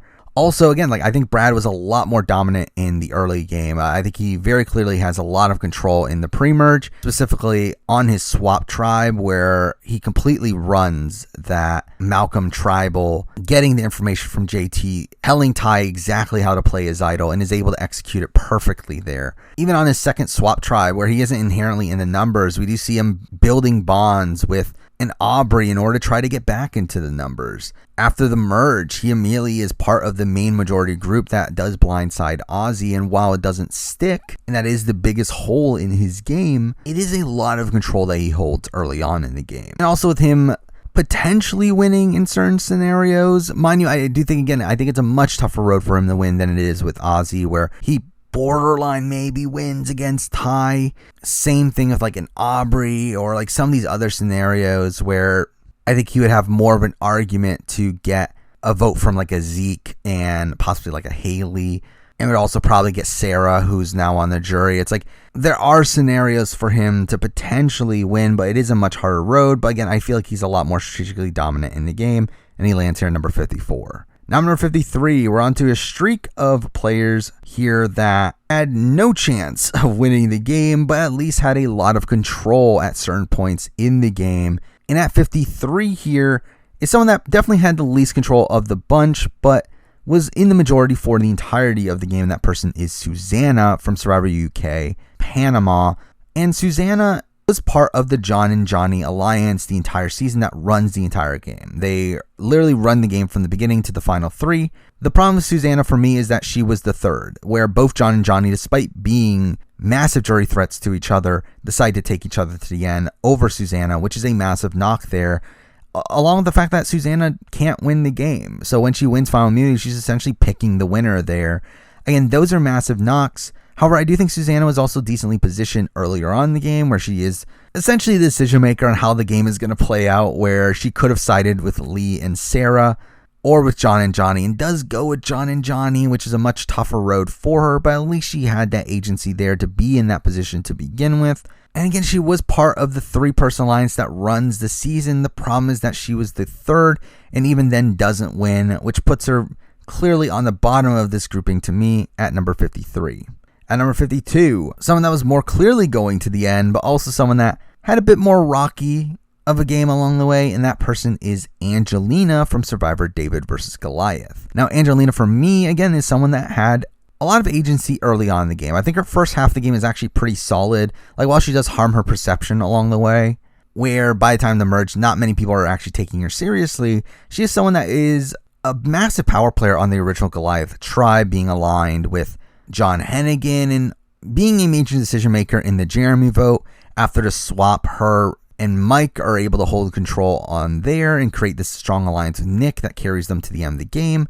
But then again, like post-merge, it's a bit wonky. The Elizabeth situation was very bad for her jury chances. Afterwards, she's kind of looked at as the bottom of the pecking order and is kind of just skating along due to being on the bottom. Even at points where she flips to the David's group, Carl is eventually blindsided, where again, she's blindsided despite her not really being that well integrated there. So that's all pretty bad, but her endgame does pick up quite a bit, where she does become more aligned with Nick and Mike once again. Though again, at that point, she's kind of being dragged as a goat, has no real chance of winning the game. But again, I feel like she has a lot more agency in the game, despite her not having the respect to win the game. And I do think the first half of her game in particular is pretty strong. So because Angelina is here at number 52. At number 51, similar game here, we do have Sherry from Survivor Karamoan. Again, Sherry for me, pre-swap, really great game. Really dominant figure on her tribe. Again, yeah, she does lose out on the Laura vote, but she is able to build the initial majority alliance on the fans tribe. Has this really strong bond with Shamar, to where he would have been a really easy goat for her to drag moving forward had he not gotten taken out of the game, and also would have probably been able to save Laura. She had Shamar still in the game there to give her a bit more numbers. So again, like I think she plays a pretty strong early game. And then beyond that, she really is good at going in self-preservation mode, where she is able to blend in with the favorites and side alongside them for the rest of the game. The problem is that through doing that, she does ruin her perception to the jury, where I don't think she has any real chance at winning the game from that point forward, despite her being part of the majority for the rest of the game. So again, like, she was in the majority for the majority of the game. Really only the post-swap section of the game is any point where she was in that much danger. Though again, like, by the end of it, she was a massive goat, so I can't put her too much higher, but she is here at number 51. Now, number 50, we're moving on to one of the biggest examples of someone who could never win the game, but played such a major impact in how the game played out. And at number 50, we do have Dreams from Survivor Fiji. And Dreams, again, played very actively in the game. I won't say played well, but he played actively. He was on the bottom of the original Moto group, but still was able to eventually integrate himself within the Four Horsemen, being aligned with Alex, Edgardo, and Mookie, and through that was able to get his way to the merge, where at that point he flips against that group to side with Earl and Cassandra in order to allow this all-black alliance to eventually get to the end. The problem is that he allowed Earl to get to the end, someone that was very clearly going to beat him, and to be fair, Dreams was probably never winning a jury vote at that point, with him just not really being perceived as a respectable player. But I do think the entire Yao situation also harmed his jury position as well, even though I do think if he just owned it, he could have gotten a bit more respect from it, but he just doesn't. But again, he is a pretty big player. I mean, he tries to blindside Yao at the final 6 and is unable to do so because Yao eventually plays his idol. But again, like, the fact that he almost pulls off that move is pretty impressive. He does do things throughout the game and does play a major impact on how the game plays out. It's just that he was never winning and the jury had no respect for him. And considering he didn't have like full-blown control of the game like some of the top tier runners-up that we'll be talking about, I can't put him much higher here than number 50. Number 49, similar runner-up to Dreams, but was probably in a bit more control, and that person is Sugar from Survivor Gabon. Again, someone that played such a major impact in the end game, pretty much deciding who was going to the end with her throughout the end game, but was always in a position where she was never going to win at the end. Again, there's no realistic scenario where she wins a jury vote at the end, but she did have a lot of agency in controlling who got there with her. Now, that does lead to a lot of messy gameplay, and I don't think Sugar plays particularly well, but the amount of control that she has at the end of the game does put her as high as she is, though a lot of that power ended up coming from the lack of respect that most of the people on the jury had for her, but still, she ends up landing here at 49. Now, number 48, again, a similar runner-up here, someone that had no respect from the jury, but was very important how the game played out. Here we do have from Survivor New Zealand, Nicaragua, we do have Barb. And again, Barb is someone that, again, was not respected by the jury. I don't think was ever winning the game, but pretty much plays the game in order to give Avi and Tom the win. Like, she plays the game to get them to the end and is successful in doing so, but again is in a position where she's never going to win. However, along the way, I do think she pulls off one massive move in the game in the Sala blindside that I do think was a genuine game move. I think she was actually trying to play the game at that point, but I do think through the reaction to that, she decides to not play the game for herself beyond that, which is the disappointing thing, but is still such a major impact in how the game played out, despite her never winning. So she is here at number 48. At number 47, we're moving on to someone that I always had a tough time assessing this person's game. And I could see this person really going up, going down across the list. I really just don't know where to really put them, but as of right now, at number 47, I do have Danielle De Lorenzo from Survivor Panama. And Danielle was someone that, the credit I will give her is that she was in the majority for most of the season. She was on the original Kasai tribe in that majority group that forms with Shane, Aris, and Courtney. And even once that breaks up, she's still part of the Aris and Sari contingent that ends up running a lot of the post-merge section of the game. The problem for me is that she's very clearly on the bottom of that group where both Aris and Sari were taking each other to the end. Plus also, I think Danielle has the toughest time winning of that grouping, where I do think Sari beats Danielle. I do think Aris obviously beats Danielle, as we saw. Terry beats Danielle. It's like, who is Danielle really beating at the end outside of probably Courtney? But even then, she is a major reason why Courtney ends up going home, being one of the votes to vote her out in a position where she's sniped out of the game. So again, like, I am very conflicted on her game as a whole. I do think she kind of gets lucked out by Terry having the idol at 4, where she's another figure here that, like, I don't know how she actually genuinely wins the game, but I do feel like she is someone that was in the majority for the entirety of the game, which is something I didn't mention with Barb and Sugars. Again, both of them were not in the majority groupings through the first half of the game, while at least Danielle was. Danielle had a lot less control in the post-merge section of the game, but was still at least in the majority and was part of some big moves along the way. So again, I don't know where to exactly put Danielle, but I decided to land her here at number 47. At number 46, another tough runner-up to assess, mainly because they didn't play the game for half of it. But in the second half that they did play, they played fine, and that person is Nalia from Survivor Marquesas. Now, again, this is tough to really rank because, again, she openly admits she didn't play the game for her first half. Yes, she does build strong bonds with Pascal and Gabe, but doesn't really do much with those bonds. And post-swap kind of gets lucked out by tribal lines and how her, Pascal, and Kathy had numbers and pretty much just stuck with them until the merge. However, the John Carroll boot at this point, I think I would put most of the credit in Nalia's hands. I do think Nalia was the one to actually get Pascal to flip and was the person that actually got the plan to actually go through.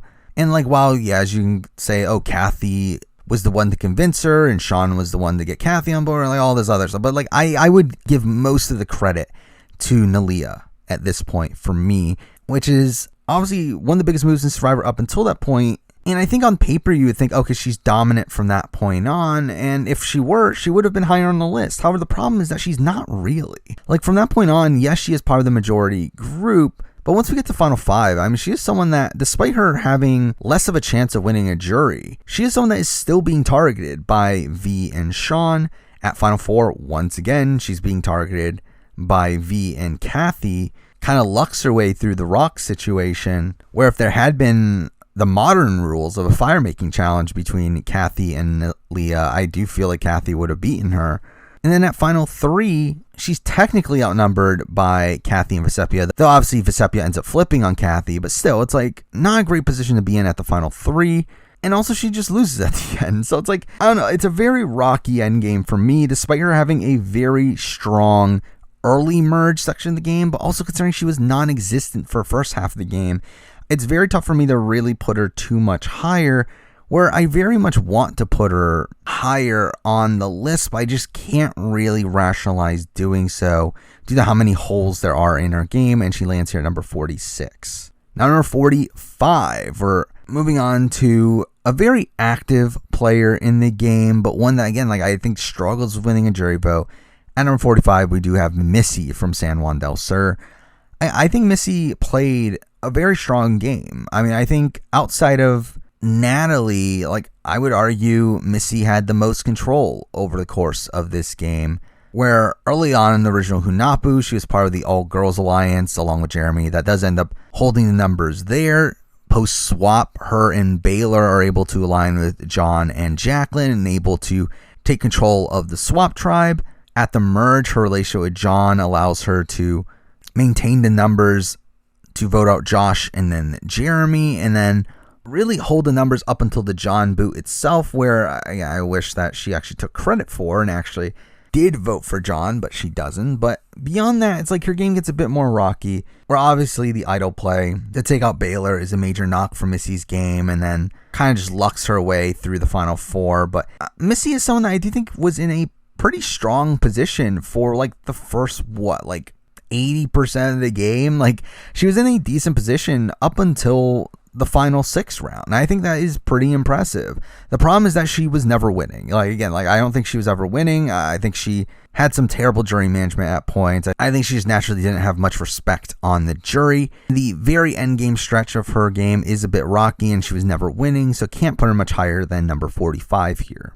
Now number 44, where here we have an interesting player. We're going back to Survivor New Zealand, Thailand. We do have Dave. And Dave is such a tough player to assess here, where Dave is someone that very rarely has control in the game, but is a player that does end up being part of some major moves in the season, and is also this massive underdog that's able to skate his way through the game, though obviously there were outside circumstances to that.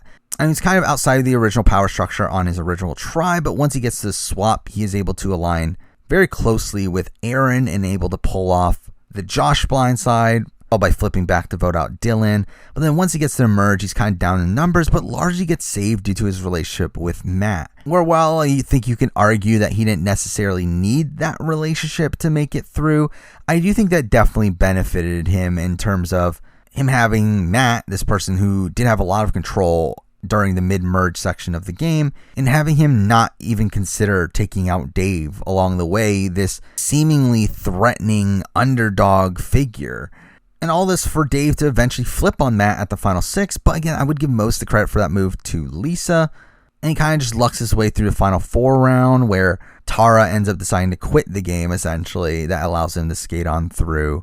But even then, he ends up losing at the end. Mind you, I think he loses due to some weird circumstances as well, where I think he loses because of his relationship with Matt getting outed, and through that, him losing respect from the jury. And I do still question, like, would he have won had Matt not outed that relationship? And to be fair, I don't know, but I think there definitely would have been more incentive to vote for him in that situation. But Dave is a very interesting figure here. Again, it's a tough game to assess, with him very rarely being in control of the game, but despite him being a perceived massive threat in the game, he is able to skate through a majority of the game and still be able to pull off some moves here and there. So again, it is a very messy game, but it is a pretty competent game, but one that has these outlying circumstances of him being friends with Matt from before the show that does kind of harm his perception here a bit, because of that he does land here at number 44. Now, number 43, we're moving on to the most recent runner-up of Survivor US. Here we do have Deshawn from Survivor 41. And Deshawn is someone I thought a lot about where he should rank, because I do think in some aspects I would consider him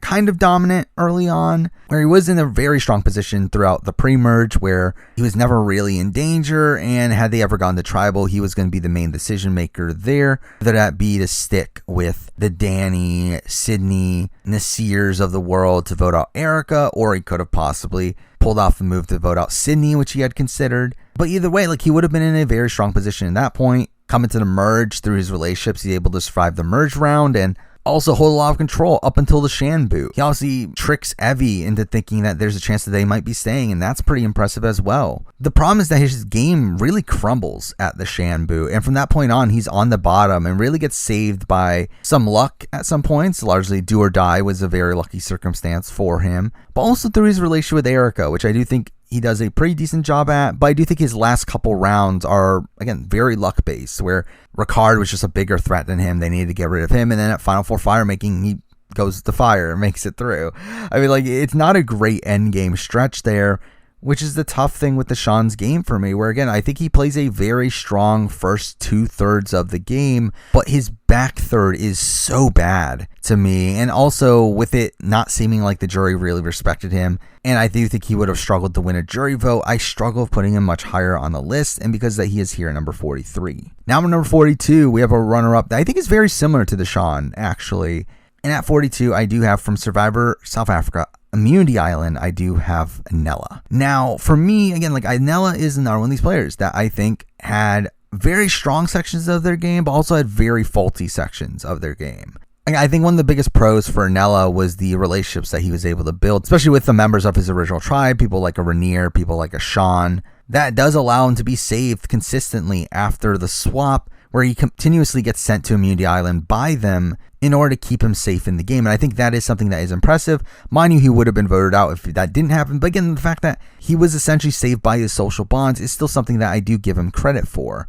However, kind of like the opposite of Deshawn, where Deshawn's game crumbles at the final 8, I feel like Anella's game kind of resurges at the final 8, where really from that point forward, he is a major decision maker in how the game plays out, where he does side with the Kieran and Tysons of the world and voting out Inesu, and then flips back and forth at points. Again, I do think he flips too much. Again, like, the entire situation with him leaking his own plan that he orchestrated is really bad. It's so bad. But he had a lot of agency in the end game there, and is able to get to his best endgame scenario against Nicole, but does so in a way that he had ruined his perception along the way, to where I do think, again, he obviously struggles winning that jury vote, despite the fact that at the time of the Final Four, it seemed like he was going to easily win against Nicole. So I think that is a massive knock there, but also a pro.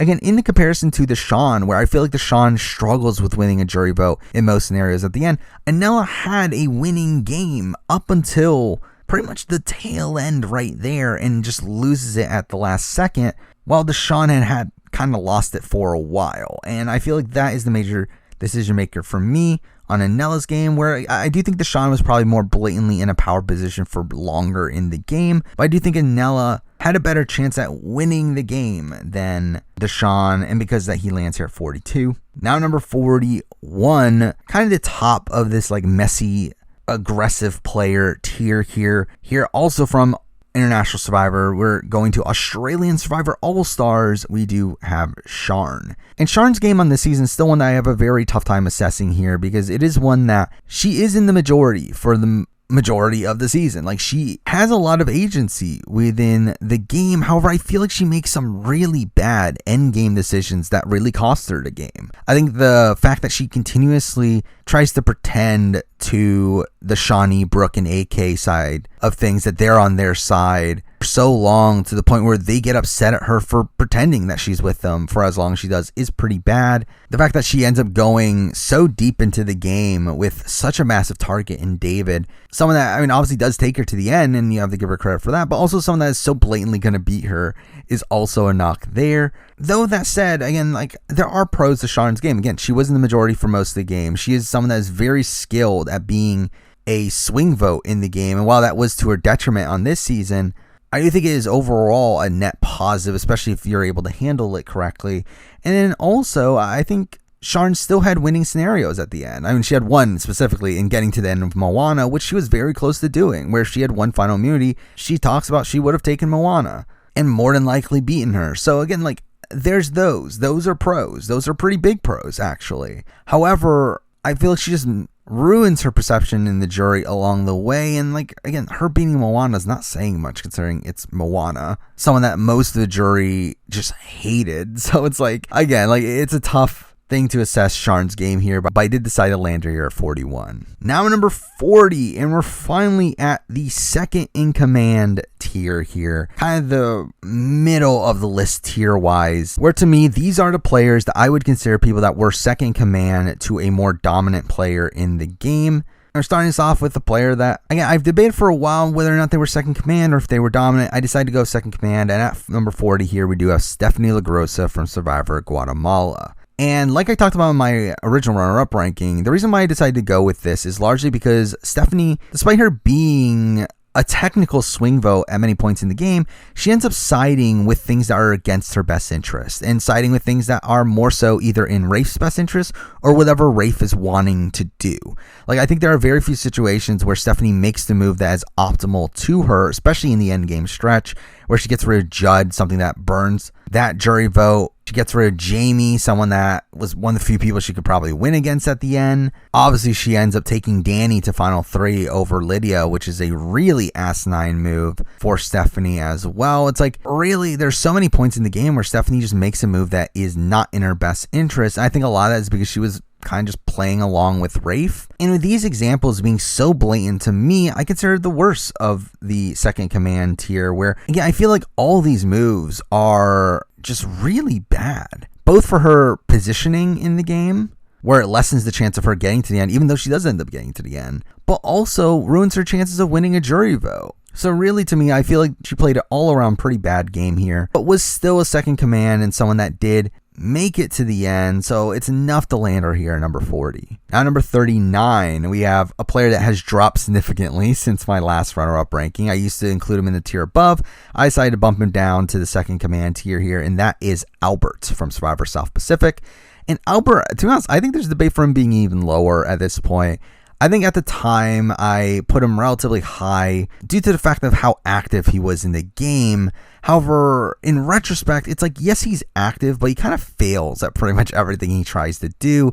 And I, at this point, kind of look at him more as a second command figure to the Sophie and coaches of the world, though is one that is like actively trying to get away from that stigma along the game, but is unable to really do that. Again, like, I did consider putting him closer to Sharn, as I do feel like that is kind of the spot that does feel right for Albert. However, I still decide to put him above Stephanie because I do think he makes more moves that are in his best interests than her. Largely, again, like I think voting out Brandon and being able to get his necklace from him is kind of insane. And while it does harm his perception from the jury, I do think it mostly does so because he's not really able to own his game. And I feel like that's one of the bigger issues with Albert too, is really his management of the jury, where he doesn't own his game. He's not able to really own up to the fact that he is doing blatant jury management where the jury knows that he's doing blatant jury management. Again, he always is this person that tries to create these flips with the opposing side but never ends up going through with it, and again that does harm his overall perception. So again, like I do think actually he is very similar to Sharn, but decided to go above that just because he was more integrated within a core majority group that does run the table in him, Sophie, and Coach, and also does have that impressive move in getting Brandon to give him his immunity necklace that is enough for him to land here at number 39.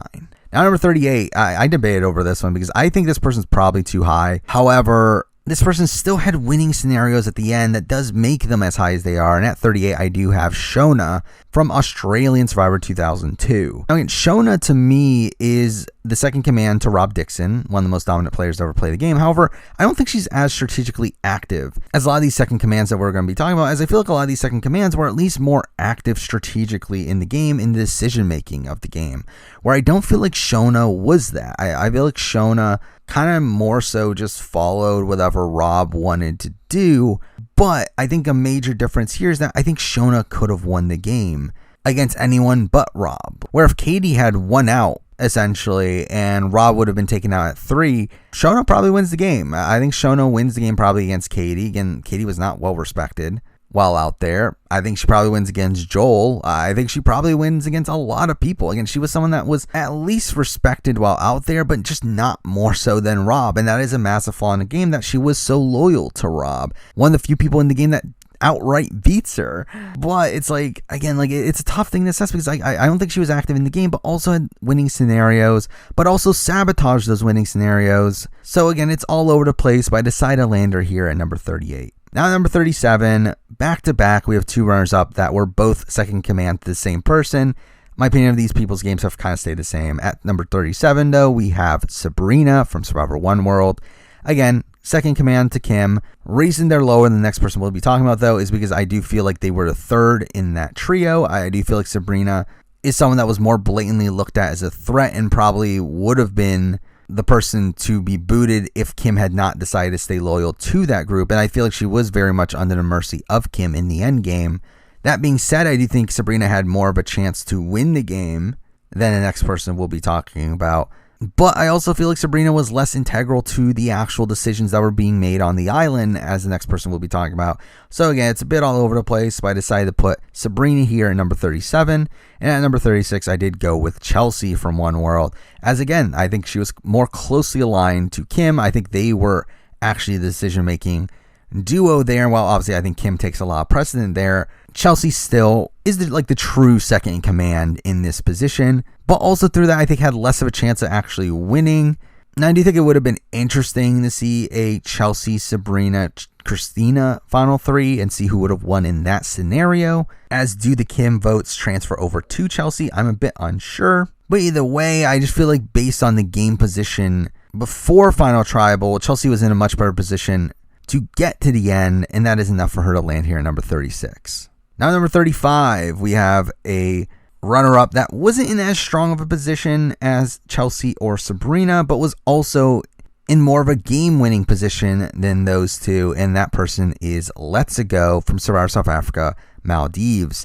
And Let's-A-Go is an interesting case because I do think she was the second command to Tejan, someone that doesn't end up dominating the game, but does so enough to where Let's-A-Go is in the majority for the entire pre-merge section of the game, voting alongside Tejan, and even does so throughout the first few rounds of the merge. Obviously, Tejan gets blindsided at the final 7 to where she gets blindsided as well, but she's able to recover immediately afterwards by siding with Heike and Bonnie, and through that they end up running the table from that point forward. Mind you, she does need an idol at the final 6, but again, that was a tied vote anyway, and I don't really put too much credence into that. The main issue with Let's-Go, though, is that she makes the wrong decision at the end. She takes Heike to the end in a position where she loses the Heike over Bonnie, someone that she wins against. Mind you, that is also, again, a pro in the sense that she had a winning scenario right in front of her.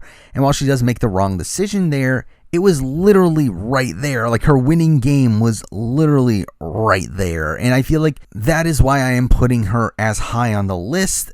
As again, the problem with most of these second command players are that they don't win if they get to the end because of how much of a second command they were. Or even if they get to the end without their closest ally, most of them still end up losing. But Let's-Go here did have that winning scenario in front of her. It's just that she didn't pick the right option. So I decided to put her a bit higher in the second command tier, but not the very top because she still makes the wrong move. So she's here at number 35. Number 34, we actually have a string of 3 second commands here that I think were 3 of the more integral second commands to how their partners end up running the game. So at number 34 here, we do have Jervis from Survivor Blood versus Water.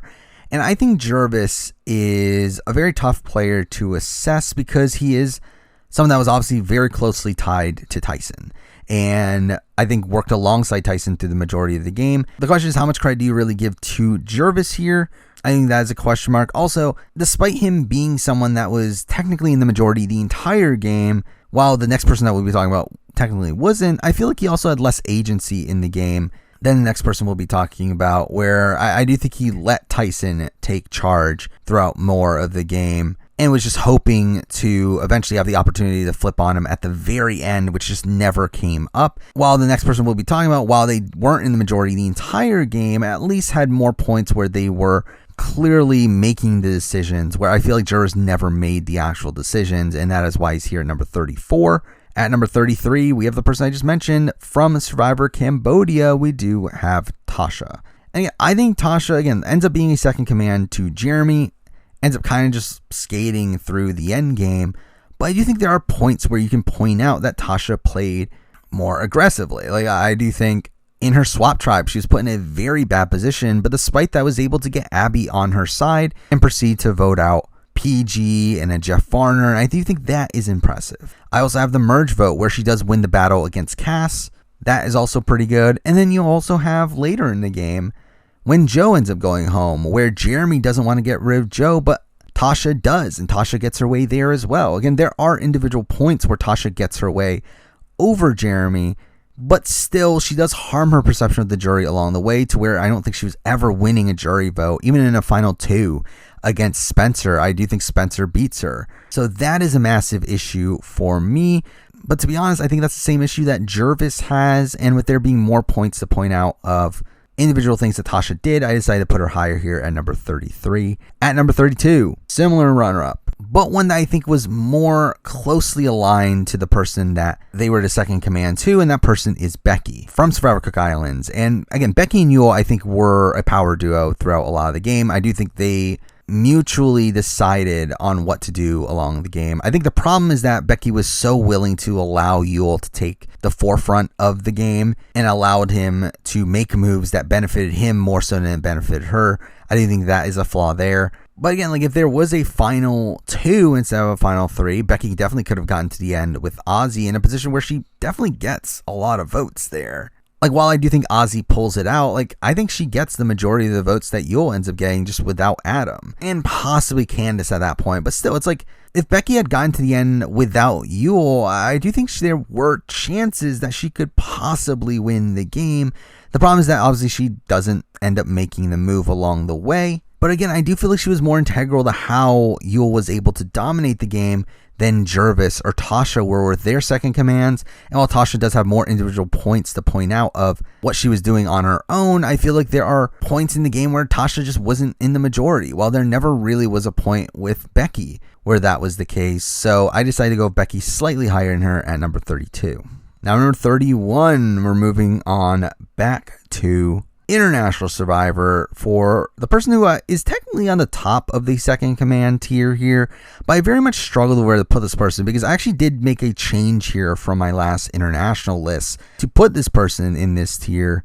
But here at number 31, I do have Lee from Australian Survivor 2016.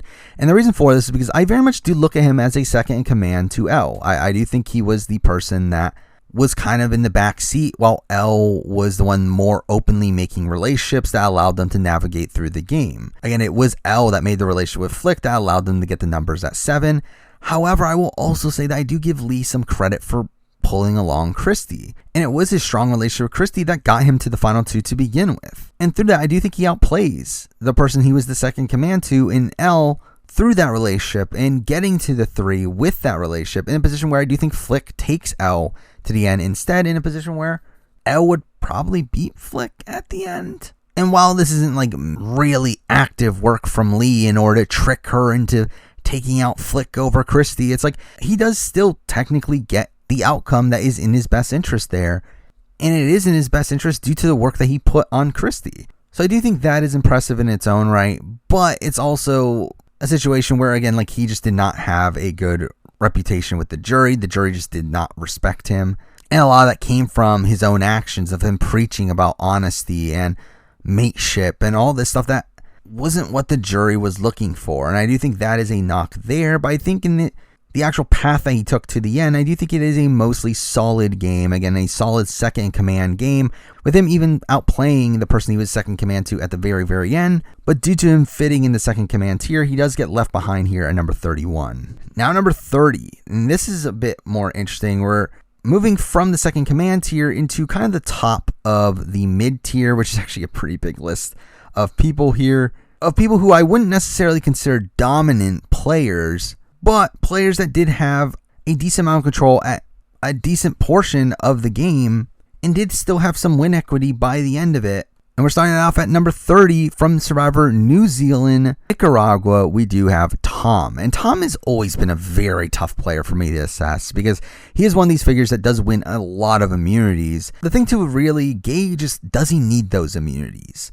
And like, I don't think he needs the majority of them. I think maybe one of them was in a position where he maybe needed it, but the majority of the immunities that he does win, he doesn't really need. Now, he does start the game kind of on the outs of his original tribe. Mind you, that was due to some weird pre-game thing where they allowed the cast to talk in the pre-game, and through that, there were some relationships made with the people on the other tribe that people on his tribe were sketched out by, and because he becomes a target, but is saved through to his relationship with Avi, which I do think that is impressive work. Once he gets to swap, he does flip over to the other side, only for them to be down in numbers at the time of the merge, but he's able to recover really well. Again, part of that due to challenge wins, but he does essentially become part of the majority group there, where eventually a new core majority forms of Avi, Tom, Barb, and Nate that ends up running the rest of the game, with Barb at that point making it her mission to get Avi and Tom to the end. I think that is something that you have to give him some credit for. The problem is that that is not a good endgame scenario for him where Avi beats him. However, along the way, he is unable to undercut Avi, making Avi make moves that are not in his best interests, particularly in getting rid of Shannon and Shay as early as he does, two people that were very much in Avi's corner. And I do think that is a massive pro for Tom's game here, but he still should have cut Avi along the way. If he gets to the end against Barb and Nate, he more than likely wins near unanimously. Like, he was so close to winning the game, but just doesn't actually make that final move he needs in order to do it, and also kind of gets there due to the weird circumstances of, again, Barb trying to throw her game, and also he does win a lot of challenges along the way. It's like, again, there's a lot of hazy things that happen on this season that make it a struggle to put him too much higher, but he does end up landing here at number 30. Now, number 29, we have a runner-up that I feel like my opinion of this person's game goes down and down and down every time I reassess it. But here from Survivor South Africa, Malaysia, we do have Grant. Now, Grant is someone that I think when I initially watched the season, my instant thought was, oh, this guy's a dominant player. This is a dominant runner-up game.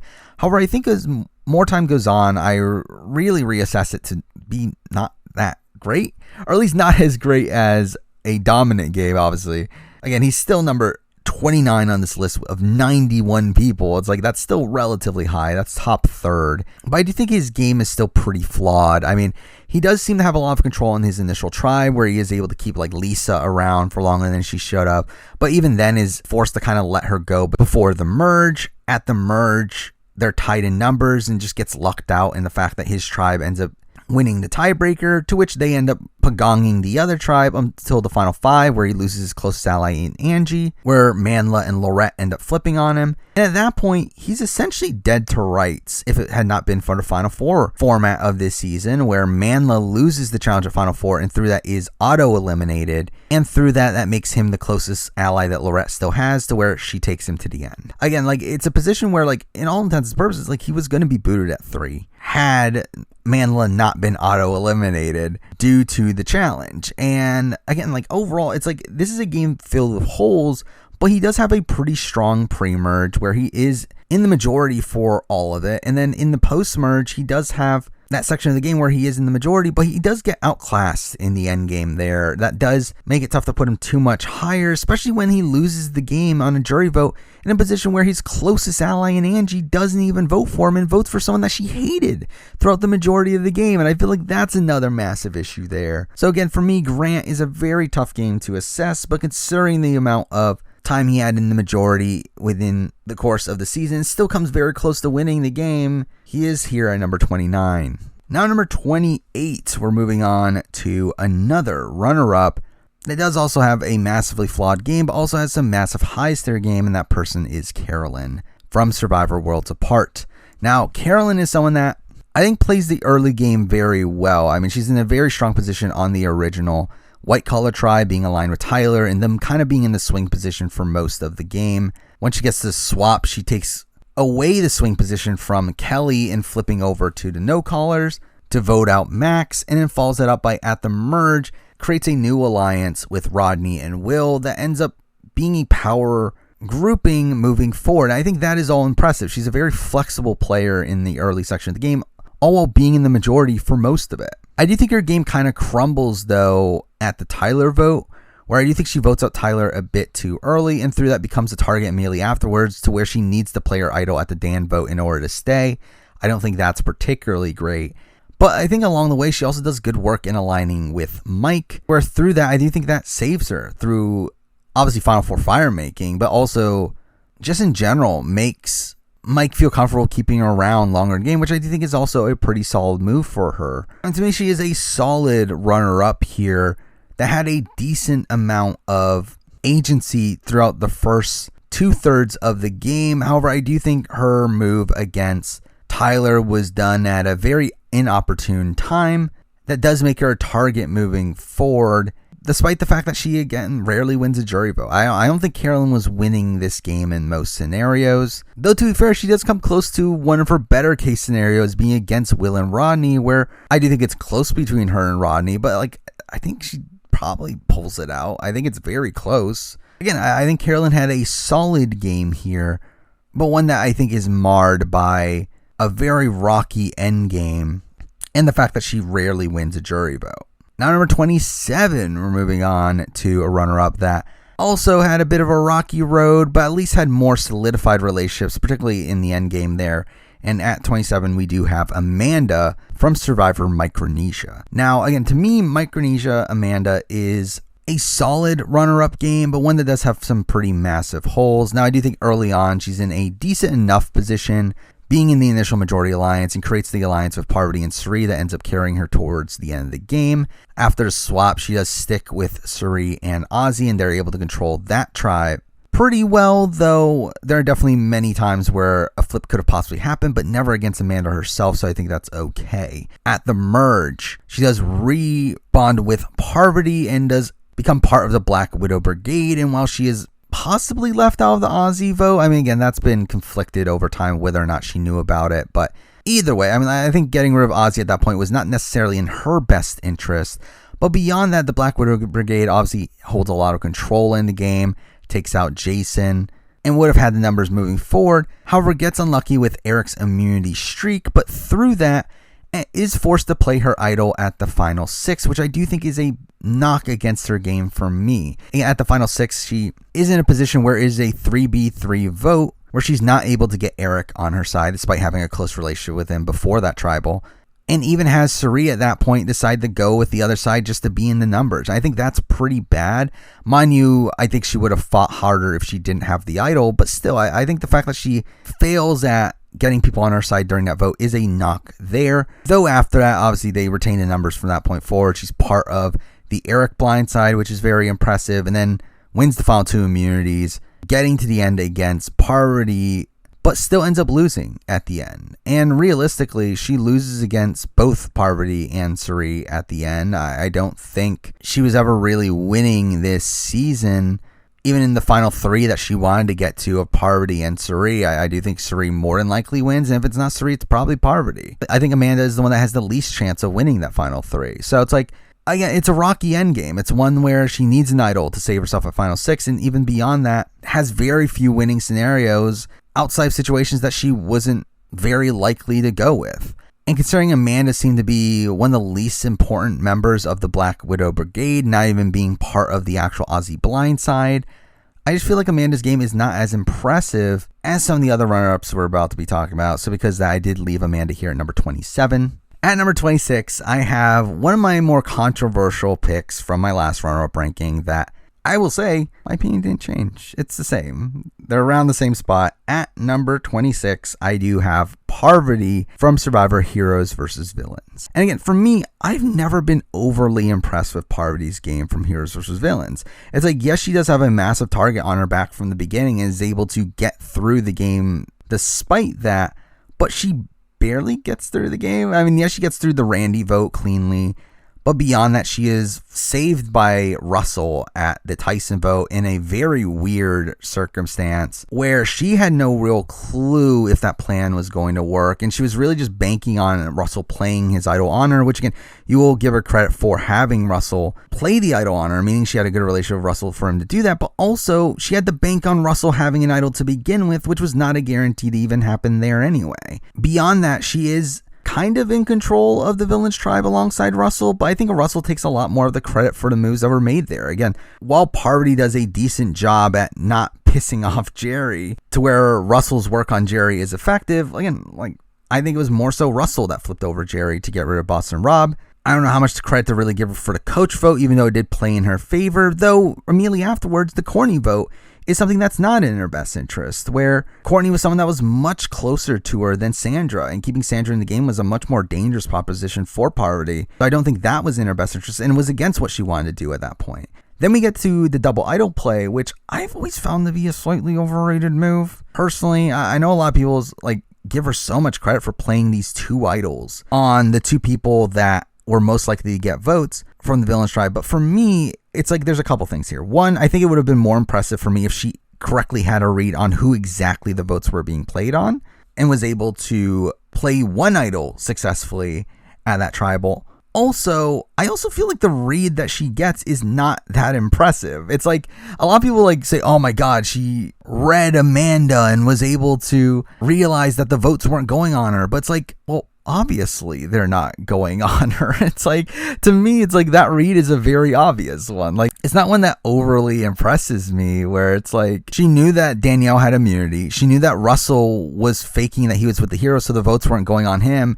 And once she like gets the sense that, oh, they're not voting for me because why would they? They're trying to trick the villains here. It's like, well, then why would she play the idol on herself? It's kind of ridiculous that you would think that the votes would come on Parvati at that point. Also, I will say that even the fact that she even has the double idol play to begin with is also something that is very luck based, in the fact that she even had that second idol to begin with, where the second idol is the idol that JT gave to Russell, which was given to her due to very little work that Parvati did on her own, where it was Russell that really put in the legwork to build up this perception that it was an all-girls alliance on the other side. And even the ridiculous notion of one of the people on the other side giving an idol to the opposition is just, again, very luck-based in itself. So again, to me, the double idol play has never been that impressive of a move. And then when we move beyond that, she is a massive target moving forward, being someone that is forced to win the Final 5 and Final 6 immunities, or she probably gets voted out there. Also, Final 7, she loses Danielle. Again, something that obviously was not in her best interest, something she didn't want to happen. And at Final 4, while she does survive that round, she doesn't get her way. She wants Sandra out. She fails at getting Sandra out. I mean, to me, like, again, Heroes vs. Villains, I think is a game of Parvati failing at a lot of the things that she tries to do. Now, along the way, she is still in the majority for most of the game. Again, like Final 5, Final 6, still a bit iffy. But it is her management of her relationship with Russell that I do think is the most impressive element of her game. But I do think there are so many knocks for me along the way that I can't put her much higher. She's here at number 26. Now number 25. Moving back to International Survivor. And I believe the last non-dominant player International Survivor runner-up here. And here we do have Sharn from Australian Survivor Champions versus Contenders. And this is a very similar game as the last few, to me, being one that had elements of dominance along the way, but also loses that dominance at many points across the season. I mean, Sharn is someone that was so well positioned on the original Champions tribe, being in a very strong position, being aligned with the Matt Rogers and Moanas of the world. Even after the swap, in a position where she was on the bottom, she's able to flip over Benji and Robbie in order to go on her side to where they end up being in the majority there. Early merge, she's still aligned with Matt Rogers while also being aligned with Benji, and through that is kind of in the middle of the game for a lot of it. But that's when we get to the Matt Rogers blind side where she completely ruins her game. And through letting Matt Rogers go there and also wasting her idol, she becomes a massive target moving forward. And while she is able to survive along the way through Benji being taken out immediately afterwards due to being looked at as a bigger threat, and then Steve being looked at as a bigger threat, and then using her idol at Final 6, followed by flipping over Shani at Final 5, and causing a 2-1-1 at Final 4, and like all this weird stuff. It's still a massively flawed endgame to me, again, specifically the Final 7, Final 8 rounds where she's kind of at the mercy of the other players. Final 6, she needs an idol. Those are all really bad. I do think she plays Final 5, Final 4 pretty well, but then she makes the wrong decision at Final 3 where she wins against Brian, she loses against Shane, but even then it's like barely losing against Shane, but still definitely would have been an easier win to go against Brian. Again, it is a very flawed game here, but one that I do think still had a lot of merit to it in the first like 2/3 of the game. And even in the back third, there are impressive moments along the way, but also really bad moments as well. She's here at number 25. Now number 24, moving on to a string of actually really recent runners up here. All people that definitely had impressive elements of their game, but also lacked in their perception to the jury. And at 24 here, we're starting it off with Tai Trang from Survivor Kaoh Rong. Now, Tai is an interesting player here, being one that did play very hard across the season, but also made some really bad decisions along the way. And he is someone that played a bit of a messy pre-merge. I mean, he was someone that like potentially could have been targeted early on. And while I do think he builds the bond with Caleb, that probably would have saved him. And supposedly Michelle and Nick were on the bottom of the initial beauty power structure.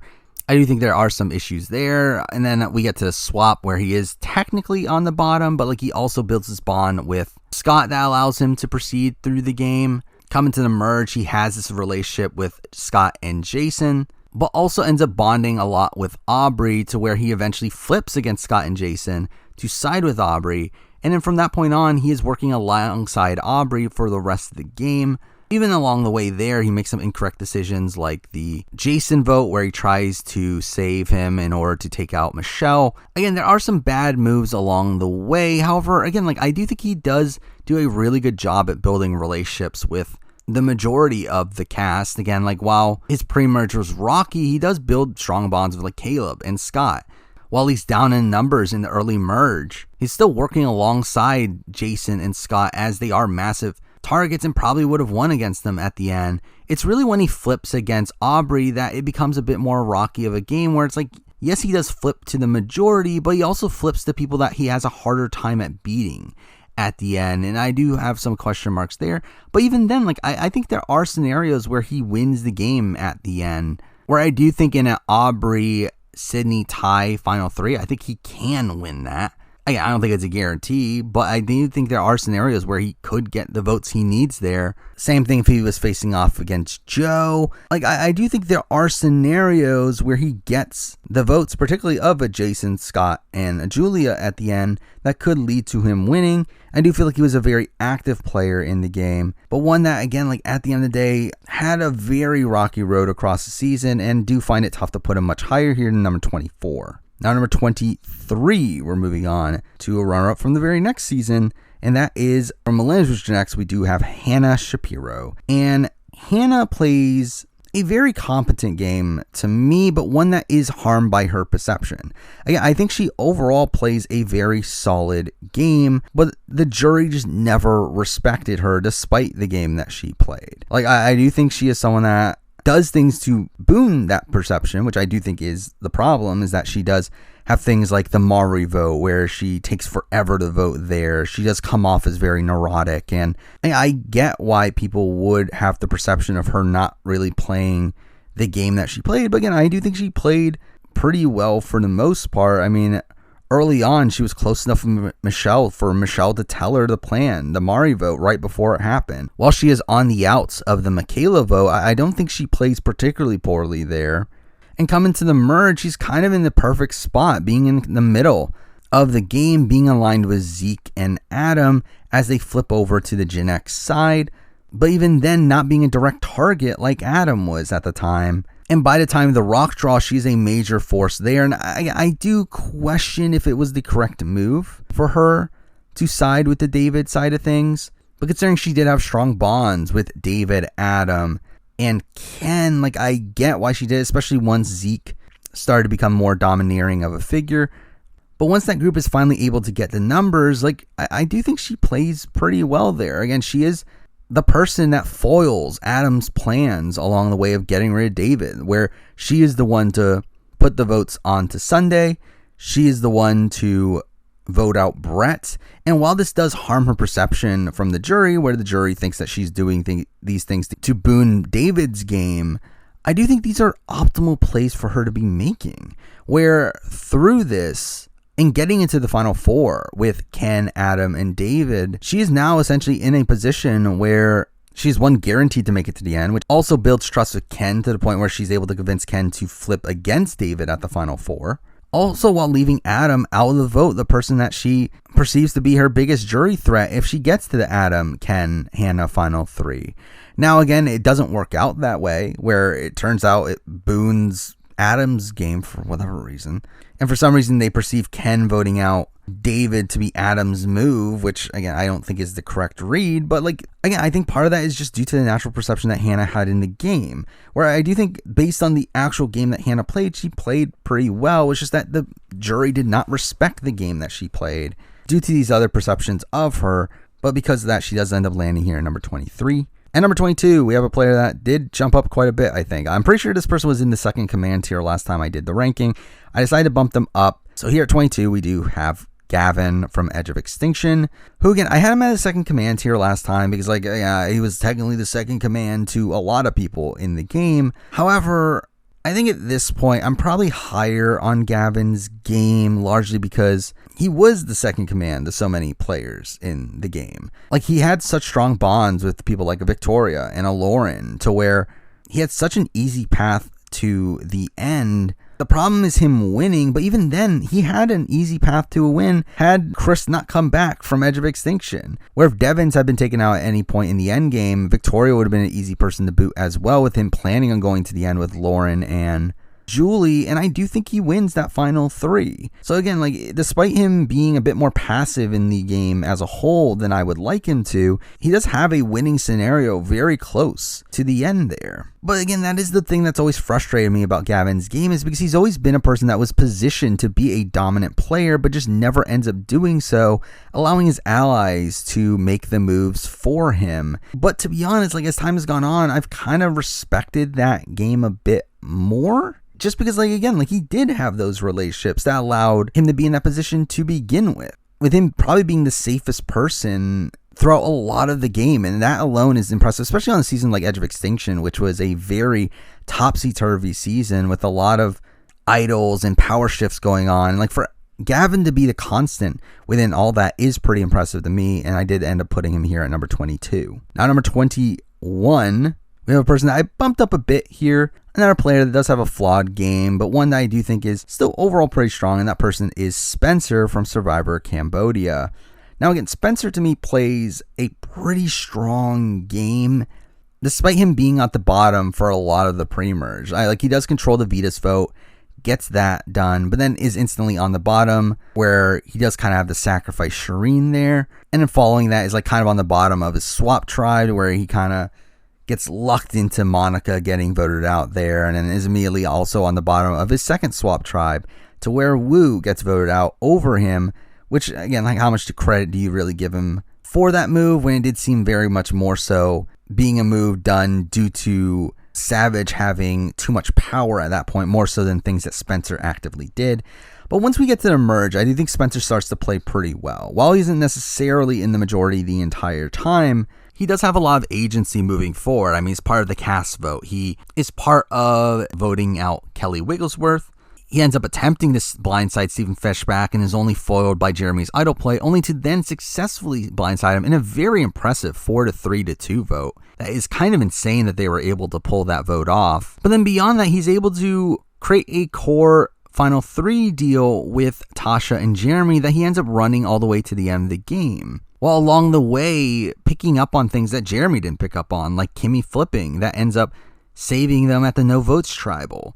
I know recently there's been talk about how he should have flipped against Jeremy at 5 to go to the end with Keith, but to be honest, I think his fate was already sealed by that point. I don't think he was winning the game by the time of that final 5 anyway, as I do feel like a lot of the natural perception of him as a player on this season was harmed by the fact that he was so much younger than the other cast members. I think through that he would have had a tough time winning a jury vote, though it wasn't impossible. Again, like, I do think he wins against Abby and Tasha, which, again, like, wasn't happening, and he actively leads the charge in voting out Abby, but there was still a winning scenario for him, and I do think he does do some impressive maneuvering in the post-merge section of the game, and even at points in the pre-merge does have some impressive work as well, especially with bonding with Jeremy and Stephen and pulling off the Vetus move. So again, there's definitely pros all around. It's still a flawed game, but he does end up landing here at 21.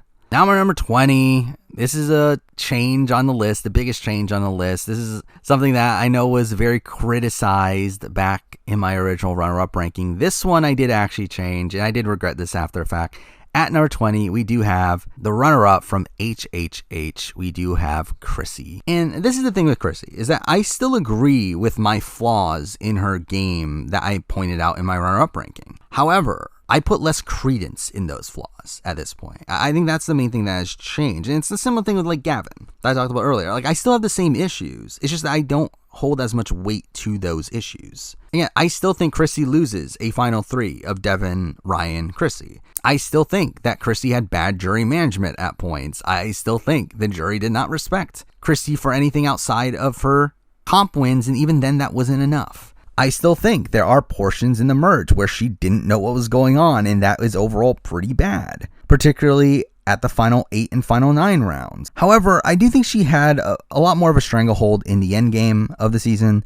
Again, final 6 on, she is in a pretty powerful position, largely due to her having that final 3 with Devin and Ryan, though again, like, I don't think she wins that final 3.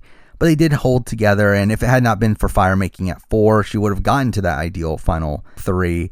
I think she plays pretty well in the pre-merge as well, where right off the bat she does create this strong alliance with Ben that does take control of the original Heroes tribe. On her swap tribe, she's able to have this bond with Ryan and JP that eventually makes Ryan vote out one of his closest allies in Allie. I think that's pretty strong as well. Again, the major issue for me is that I just don't think Chrissy wins at the end in most scenarios. And also there is that block of a couple votes where she doesn't even know what's going on. But outside of that, she is a very strong player in the game, has a strong first few rounds of the merge, even though then I think she does some bad work threat management wise, where she does become the vote at the merge vote for the minority. But again, has a strong tail end to her game, and has a strong beginning to her game. Overall, a solid game, but one that does have flaws, but does land here at number 20. Now, number 19, also from HHH, we do have Ryan. And I still have Ryan above Chrissy. And I think this is due to a couple things. One, again, like, I think Ryan has more of a chance at winning a Devin, Ryan, Chrissy final 3 than Chrissy does. Where at least at the time, many of the healers did claim that they were more likely to vote for Ryan over Chrissy. Also, I do think Ryan was much better at positioning in the game than Chrissy, where again, I think Chrissy had a lack of threat management at points. Unlike Ryan, where I think Ryan was relatively safe for pretty much the entirety of the game. Again, right off the bat, he creates this really strong bond with Devin that allows him to take control of the original Hustler's tribe, he does use the idol he found as leverage to create this relationship with Chrissy at the swap. And while again, like I do think him getting rid of Allie was not ideal, but like at that point, Allie kind of forced his hand by showing how angry she was at him. So again, not overall great there. But again, at the merge, he is part of the initial core majority that does get flipped on at the final 9 and then ends up being on the bottom for next few rounds, just like Chrissy, but is able to repair his relationship with Devin along the way to where that becomes the core power structure at the end of the game. Like, to me, Ryan and Chrissy's games are very similar. The main difference for me is, again, I think Ryan was better positioned through more of the game, and I think Ryan is more likely to win the final 3 scenario that they actively wanted to go to. So because of those things, I have Ryan here at number 19. And now number 18 is someone that I did drop on the list a little bit. This and the next person were 2 people that used to be in the dominant tier. However, I decided to drop them to the very top of the middle tier here. But at 18, I do have Lisa Whelchel from Survivor Philippines. Now, Lisa is someone that, the reason I decided to drop her is because, I mean, she really wasn't dominant until like the final 9. I mean, she was someone that was kind of on the bottom of the original Tendang tribe, probably would have gone home if they went to one of the first few tribals, but eventually does build this bond with Mike Skupin, and through the Abby and RC drama, she probably would have been safe in the late pre-merge, but again, that was something that was like kind of outside of her control. At the merge, she does originally side with the original Tendang, only to eventually flip on them at the final 8. But really, from the final 8 on, I do think she plays pretty well. Again, she does create this alliance with Malcolm, Skupin, and Denise that ends up running the table, and is in a position where she could have won the game had she executed the plan that she wanted to at Final 5. Where at Final 5, she wanted to keep Abby around, Skupin told her no, and they decided to not go through with it. However, if she stuck to her guns, she would have won the game, I think. Because more than likely, Denise would have gone home at 5, Malcolm at 4, and I think in a Skupin, Lisa, Abby final 3, I'm pretty confident that Lisa ends up winning that scenario. So again, she was so close to a winning scenario, but doesn't go through with it because Skupin didn't want to. And I think that is an issue there, because it just leads to her essentially having to pick between the winner at that point. But again, like, she was someone that had a winning scenario at the time of the final 5, someone that was part of the dominant post-merge alliance for the entire end game. So those things are impressive, but again, I decided to knock her down from the top tier, largely because of that early game where she was kind of on the outs. But still, a solid game as a whole, but one that obviously has the massive flaws that caused her to lose there. Now, number 17, kind of a similar game. Again, another one was in the top tier. I bumped them down.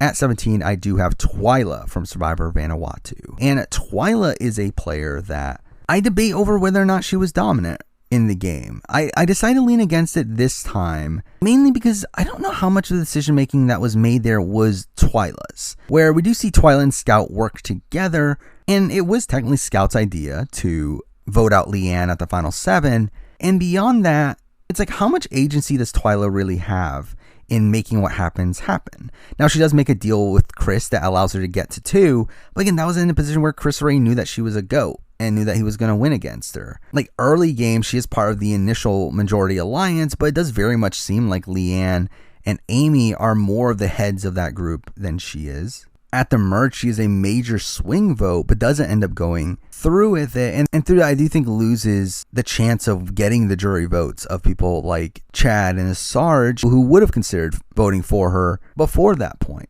And again, I just don't know how much of the endgame decisions I should give her credit for.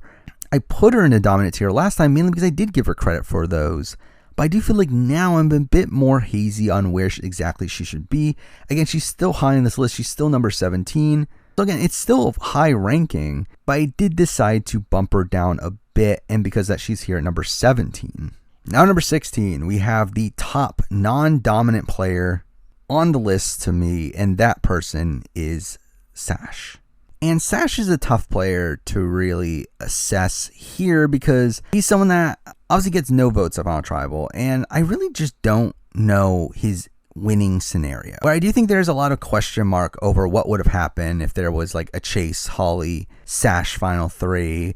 What would have happened if Sash was able to get to the end with like a Nayanka or a Purple Kelly or some of these other figures that he probably would have had more chance of beating than a Fabio. So that's something I'm a bit unsure on. But I do feel like for the most part, he is a very strong player. I think he has an extremely dominant pre-merge. His pre-merge is very, very strong, creating the majority alliance on the original LaFleur tribe. getting together like Nyanka, Brenda, Purple Kelly, and Chase to where they become half of the tribe there and are able to put the votes onto Shannon.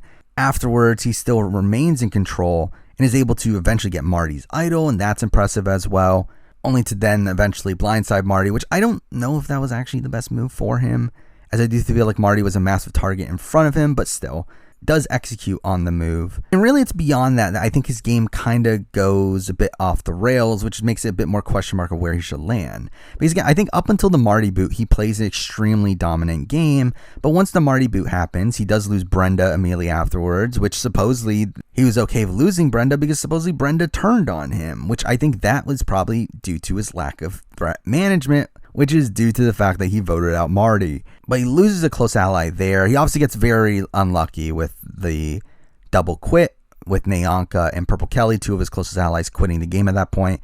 That's not great, but he does recover pretty well after that, becoming the fourth in the Jane, Holly, Chase trio, and with Jane being looked at as a bigger jury threat, he's able to take over her spot essentially and ride his way to the end from that point forward. The problem is that by that point, he was such a massive goat in the game to where I think everyone just kind of saw him as kind of schemy, and most of the jury did not respect him. That being said, I do think there are people that would have been willing to vote for Sash in certain scenarios, but I just don't feel like it ever would have been enough. And considering the rockiness of his like mid-merge game to me, and also his lack of guaranteed winning scenarios, I decided to land him here at number 16. And with that, we're now at number 15. We are starting the top tier of the list. These are players that, to me, if they had won their seasons, they would have been top tier winners. They are players that, for the most part, I would consider dominant in the fact that they controlled the majority of the seasons that they were a part of. Though the bottom place people that we're about to be talking about are still people that do have holes in their game. So that'll start off with number 15. At number 15, someone that did move down a little bit since my last assessment of them, and that is Aubrey from Survivor Co. Wrong. And Aubrey is here largely due to a couple spots in the game. I think her early game is fine enough. Again, she is aligned with Neil and does have the alliance with Debbie and Joe. That does take control of the Brains tribe. After the swap, she still has the relationship with Joe and is also a major swing vote in the Peter vote, which I do think she makes a bit of a misstep there in her perception by coming off as really indecisive, which I do think harms her jury chances moving forward. But then we get the merge round, which I do think is very wonky. And it's probably the biggest knock against her game for me, where it does seem like she would have very likely been voted out had Neil not gotten medevaced. Where coming into Tribal, the plan was to split the votes between her and Neil with the majority on her. So again, I think it's very likely that she goes home at that point. But I do think from that point on, she does recover very well. I mean, she obviously puts together this like all girls group that does flip the vote on Nick. She does build a strong bond with Sydney and Ty that does carry her through the remainder of the game, all while pulling off blindsides like the Debbie blindside, which again, like, is another one that's like a question mark in terms of how it managed her perception to the jury, but also is a strong individual game move. Pulls over Ty from Scott and Jason, pulls off one of the best moves there, and then really holds the numbers from that point on, all while getting unlucky with the Joe medevac, taking out someone that was one of her goats, while also getting Michelle closer to the end, someone that would blatantly beat her. Like, to me, it's like, I think Aubrey plays pretty well for most of the season, but does get lucky with the Neil medevac, but also unlucky with the Joe medevac.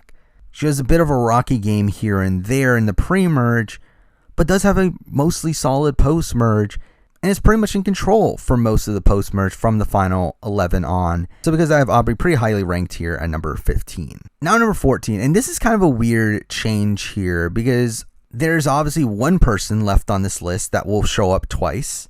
And I think many people think of the game we're about to be talking about as this person's better game. And I do think it probably is better in terms of his winning chances, but I do actually have more holes with the social strategy elements of his game here than the other one.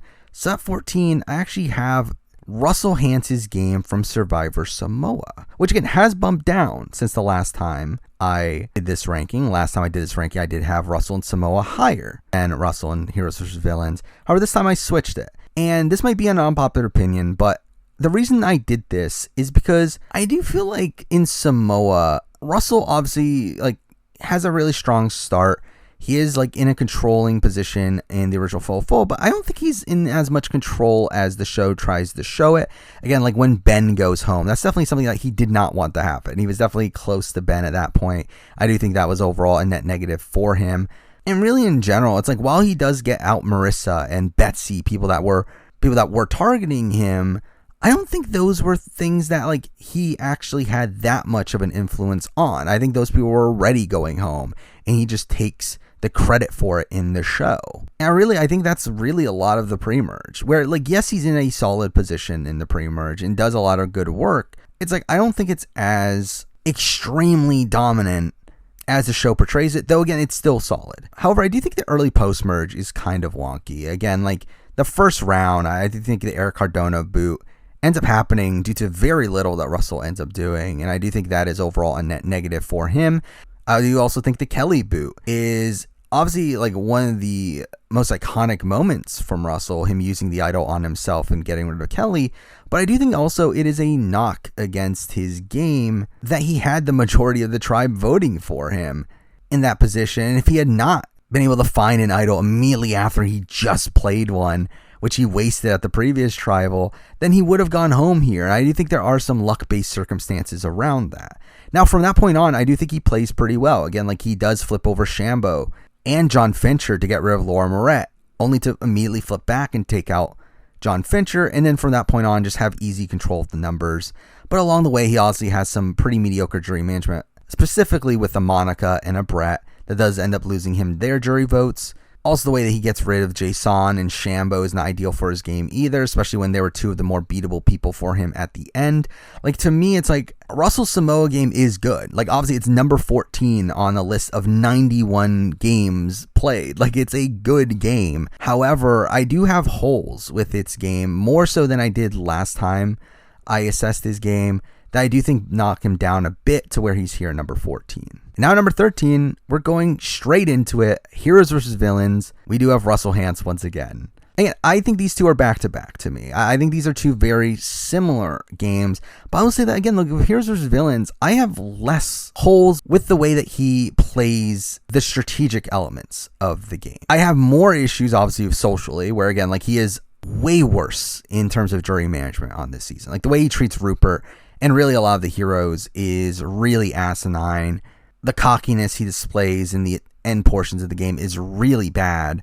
So again, I think jury management, he's 100% worse in Heroes vs. Villains than Samoa. However, I think in terms of the way that he navigates through the game, I actually find it more impressive in Heroes vs. Villains. Again, the way that he, obviously like the idol play with Tyson, I give him some credit for it. To me, it is still very luck-based. Like, he did not know that was going to happen. He was really hedging all of his bets on Tyson randomly voting for Parvati, and I think that's a very wonky situation, but it ends up working out for him. He ends up getting rid of Tyson and ends up flipping over Jerry in the next vote to get rid of Boston Rob. Again, incredible work. Is tricked by Sandra into thinking that Coach is coming for him, but is still able to execute on that plan pretty well. Then proceeds to vote out Courtney against Parvati's wishes, which again is technically kind of a bad read, as I do think he does so thinking that Sandra would never beat him at the end, which again, not true. But he does execute on his plans a lot better here. And really that's the thing about Heroes vs. Villains to me, is that I think he executes on his plans very well across the season, better than he does on Samoa. The issue is the way he does it along the way. But to me, just his execution of his plans alone is very impressive. Again, the JT move of getting JT to give him the idol and pretending that there's an all-girls alliance, that's strong. Flipping over Candace at the Amanda boot in a situation where Russell definitely probably would have been in danger there, with Sandra fully wanting to get rid of him at that point, but he's able to counter that by flipping over Candace. Again, really good work. Flips Jerry in order to get rid of Danielle at the last second. Again, really strong work. He's effectively executing on his plans a lot better than he ever did. The problem is, again, were those moves actually in his best interest? And the same thing goes at the Final Four, where again, like he gets rid of Jerry over Sandra, a questionable move, but to be fair, by that point he was drawing dead anyway.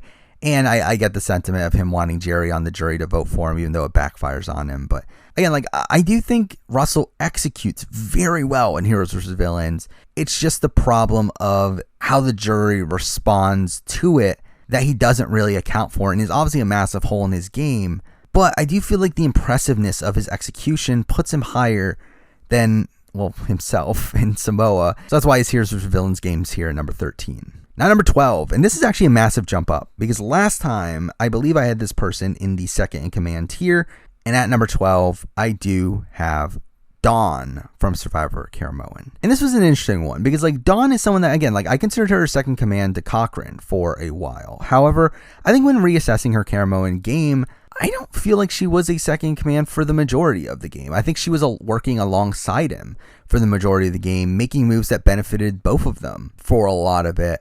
There are definitely elements of a second in command game for her, especially at the end. Like I think Final 6 on, I think you can definitely look at her as more of a second command in the sense that she does pull off the Brenda blindside, which does not benefit her to do so, while it greatly benefits Cochrane.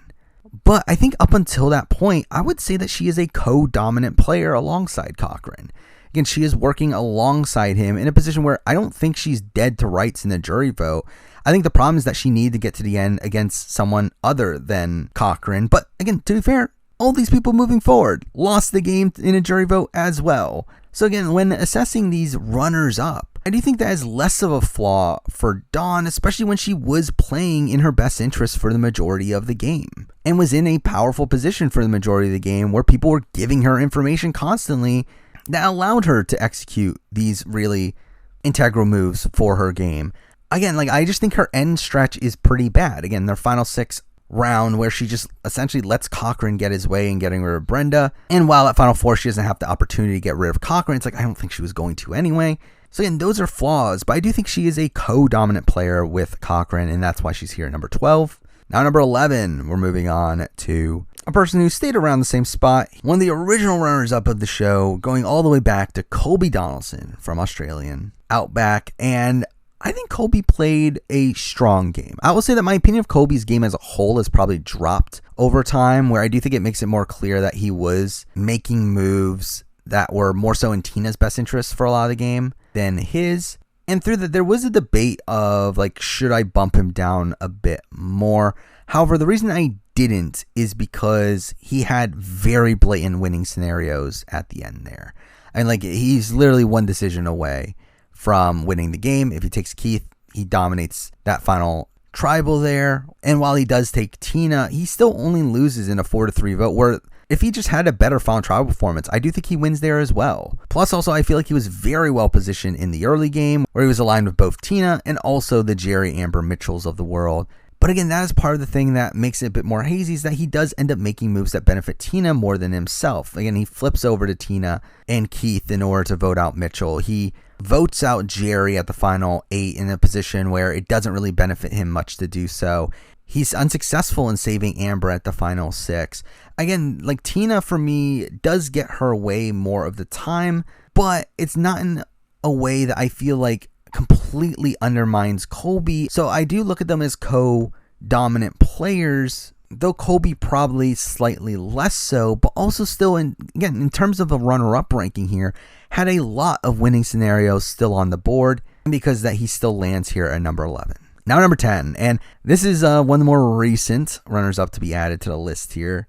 I believe the only remaining person that I have not talked about on a previous runner-up ranking. And we're going to Australian Survivor, Brains vs. Brawn. We do have George. And George is an interesting figure for me because I do think the first fourth of his game is really bad. Like his pre-swap game is pretty bad. Like while he is good at building an alliance, he did build a core group there with Kara and Baden and Way, even though that fades by the end of it. He is in a position where he is saved by Twist at points. He is benefited by Twist at least. But I think once he gets to the swap, his game really turns on. I think he is really great from that point forward. I mean, at the swap, he's able to integrate himself within the Brawn group and is able to take out the Brains that were anti him for most of the early section of the game. Coming to the merge, he's able to play both sides pretty perfectly and executes the merge tribal, which is probably one of the best moves of the season. Later on, executes on the Gerald boot as well. He wins the battle against Haley, sending Haley to Redemption Rock. That's impressive as well. In the end game, he, despite being the massive target that he is, he's able to still navigate around it through his relationship with Haley and Kara that gives him the numbers to get towards the end game. I do think he makes optimal moves in the end game as well based on his position in the game. And while he does lose at the end against everyone but Kara, again, I still think he makes the correct move at Final Four to vote out Kara to give him more of a chance of getting to the end, where at least at that point he can fight at Final Tribal. And while he does end up losing to Haley here, again, to me, I do think he played a really great game from the post swap on, being a very integral piece of the puzzle that allowed the majority of the moves that were made on the season to be made, especially in the post merge. But I do think at the end of the day, it's the fact that he was on a cast that did very much cared about more well-rounded players than the actual strategic game, and also due to a few things he did along the way that did harm his perception from the jury that he doesn't end up winning. But again, it's still an impressive game to me, and he lands here number 10. Now number 9, also from International Survivor, the second best International Survivor runner-up to me is Nicole Capper from Survivor South Africa, Island of Secrets. And again, Nicole to me is an interesting one because I think there's a debate for her being a second in command to Rob. However, I feel like she played the game so independently at points that I feel like there's enough merit to having her this high on the list. Again, she is someone that, while working with Rob in tandem throughout most of the game, also makes independent relationships alongside that does put her in a very strong position through most of the game. Again, she is rarely in danger throughout the entire season and does become a major swing vote throughout major portions in the game, particularly the final 5 round where Rob probably goes home if she doesn't leak that Steffi is going against him. Even at the beginning of the game where she builds this really strong relationship with Paul. And that could have been a position where she could have flipped the game if she really wanted to. You also have at the merge where coming into the merge, you can clearly tell that she has very different relationships than Rob with people like a Jeffrey and a Meryl and a Cobus, these people that Rob didn't have as great of relationships with. So again, I do very much think that they did play very different games. And while Rob did have more of a stranglehold around the entire game, I think Nicole also had a very strong game in her own right. And if she had been able to cut Rob and proceed to the end that way, I think she probably ends up winning the game. Now, she obviously doesn't, and that was a somewhat poor strategic read from her, but I do think she's all around a very strong runner-up here, played a pretty dominant game for a lot of it, being in the majority alliance the entire game, but also kind of secretly in the majority alliance where the people on the outside didn't 100% know that she was in there and thought about working with her anyway. So again, I think she overall played a pretty strong game, but did have that major flaw in getting to the end with Rob that cost her the game. But even then, she almost beats Rob. It's a 6-4 vote. And while I struggle seeing her actually getting any more votes, it's again, she almost beats the toughest opponent on the board. And I think that's very impressive as well. So she lands here number 9. Now number 8, and we're moving on to a player that's actually kind of moved down a spot since I did my last list, but not because in my opinion their game went down, more so the other person went up. But at number 8, I do have Mike White from Survivor David vs. Goliath. And to me, Mike White has a pretty dominant game from the final 9 on. I mean, he is very important in pretty much everything that happens from the final 9 on in deciding who gets to the end. He does have a bit of a rocky start, but is still able to reassimilate himself at least well enough to where he's not a direct target with people like Natalie and Jeremy being a target over him. Once it gets to swap, he's in a pretty strong position, being aligned with Angelina and Nick as they run that tribe. At the merge, he seems to be a very good social player there to where almost everyone wants to work with him.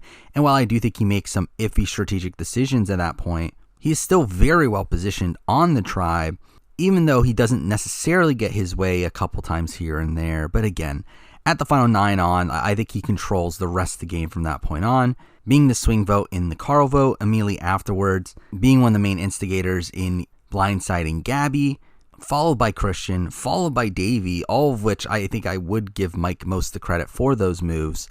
Does have some poor jury management of Allison that also does harm his overall perception from the jury, but still does get rid of Allison and then wins Final 4 firemaking. Again, overall a very solid game all around. Again, he does have that rocky start that is a bit of a knock, and also at the end I do think he kind of gives up to kind of just give Nick the win, which is also kind of underwhelming. But all around a very solid game. Again, my opinion of it's still about the same as it was when I did my last runner-up ranking, but it does move down here a bit, and it's here number 8. Now number 7, we have someone that was closely tied to someone that was a more dominant player than them. But I still feel like this person played a really good game in their own right as well, and that person is Amanda Kimmel from Survivor China. And Amanda's Survivor China game is a tough one to really assess because I do think it is tough to really gauge how much credit to give to Amanda over Todd for things. Again, they played very similar games. I think Todd should get a lot more of the credit for a lot of his positioning in the game, but I do think Amanda played a great game on her own right, where I do think outside of Todd, I think she clearly plays the best game of the season. And even coming into Final Tribal, it was a debate between Todd and Amanda over who was going to win. Again, I think she pretty much plays the game alongside Todd for a lot of it. Now, we do more blatantly see Todd create plans like giving James the idol and be the one to initially bring up blindsiding James. But Amanda does help with the execution of those plans, with the actual eventual James boot being brought up by her, even though, again, it was a plan that Todd had mentioned the previous round. We obviously also see her think about turning on Todd, which we never really see with Todd against Amanda, though, again, to be fair, she never actually does it, which is probably a knock against her game there. But again, overall, I just think her game and Todd's game are relatively similar, with Todd just being a bit more strategic along the way and obviously just outclassing her at Final Tribal. But up until that point, Amanda plays a similar caliber of game to me. So because of that, she is here at number 7. Now number 6, we have the person that was bumped up a little bit here, and that person is Chase Rice from Survivor Nicaragua. And Chase is such an interesting player to me, where I feel like the show doesn't demonstrate him as good of a player as I think he probably was in reality, where the show kind of portrays him as this bumbling idiot, when in reality, he was very well positioned for so much of the game. He's a major decision maker right away, where he is between the two different sides on the original LaFleur tribe. And while you can make the argument that he shouldn't have flipped to a 5-person group and a group of 10, I think he did that so that he can work with people that he actually trusted moving forward. Come to the merge, he's able to have really good relationships with both Jane and Holly that ends up becoming a trio that ends up running most of the rest of the season. While he doesn't want the Brenda vote to happen and fails in getting his way there, it doesn't really matter too much, as he's still in a pretty good position moving forward. Where after the double quits, they're able to get Sash on their side, and after getting rid of Jane, he really has his perfect final 3 of him, Sash, and Holly, and really just gets thwarted by Fabio winning immunities till the end, where even despite that, he still only loses in a 5-4 vote. And while it has been talked about how 2 of those votes were more so sympathy votes to a degree, I still think it's impressive that he almost wins against Fabio, this massive underdog figure that was very likable to most of the tribe. And even without that, again, in the Holly Sash final 3, I do think Chase probably wins that, where Holly was not respected by the majority of the jury. And while Sash definitely would have had votes there, I do think Chase edges it out there. So along with him having winning scenarios at the end, and was also someone that was very well positioned through the majority of the game, I do think he played a pretty dominant game, with the major knocks here being him not getting his way at certain rounds. But I do think it was a really solid game. He still lands here at number 6. Now number 5, we're moving on to another person that I feel like probably would have won the game had a certain immunity run not happen at the very end. And at number 5, we do have Stephen Fishback from Survivor Tocantins. And again, I think this is a situation where if JT did not win out at the end, I feel like Stephen is the most likely winner.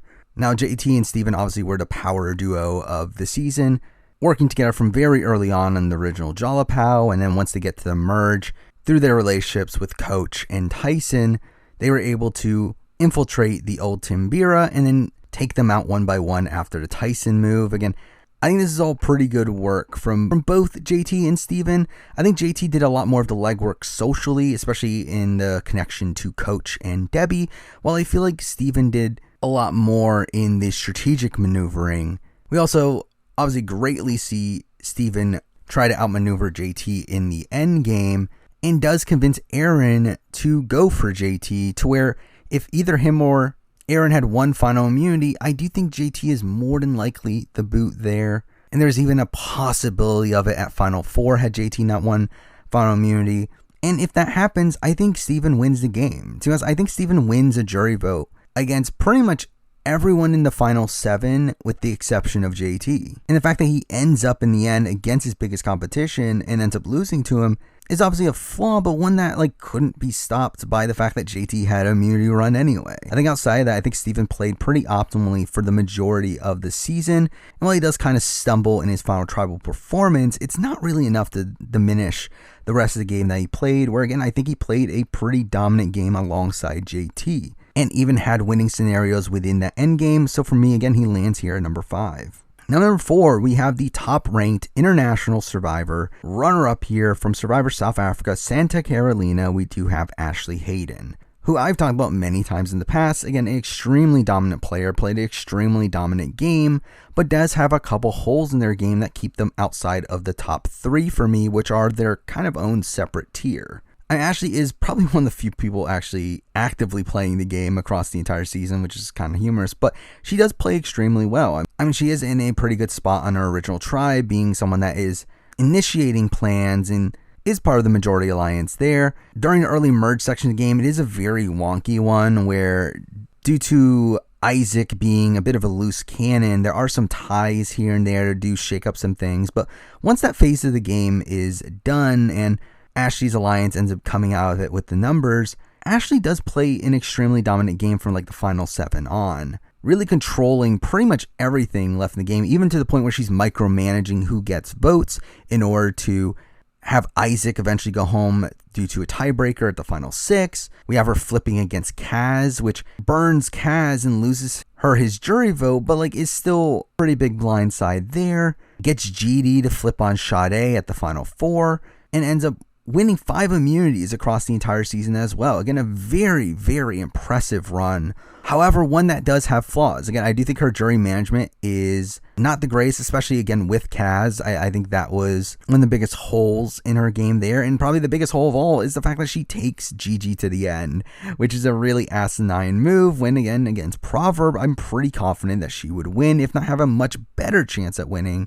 When against Gigi, someone from the opposite starting tribe who has 4 people on the jury from that tribe, along with knowing that Kaz is bitter, it's insane that she decides to take Gigi to the end when she has all but 5 locked in jury votes there out of 9. So it's again, it is insane to me that that is the decision that she makes.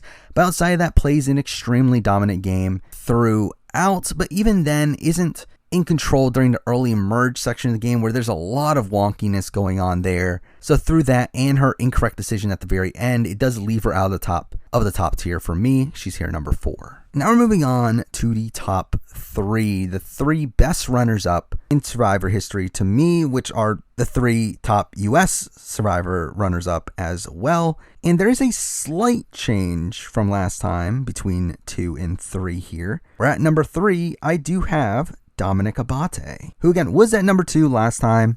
However, I did decide to switch that up here, largely because there is the early section of the game where he isn't in full control. Unlike the next 2 people that we'll be talking about who had full control the entirety of the game, Dominic did not have full control at the beginning of the game. And it is really a slight difference like that that does end up putting him a bit lower. Because again, on his initial tribe, he did have a group of 5, but was 1 on the bottom of that group of 5, and also was only 5 out of 10. So if they go to tribal, he has to duke it out with Chris Noble there, and who really knows what happens there. Then immediately afterwards, after a swap, he is down in numbers after Morgan gets blindsided there.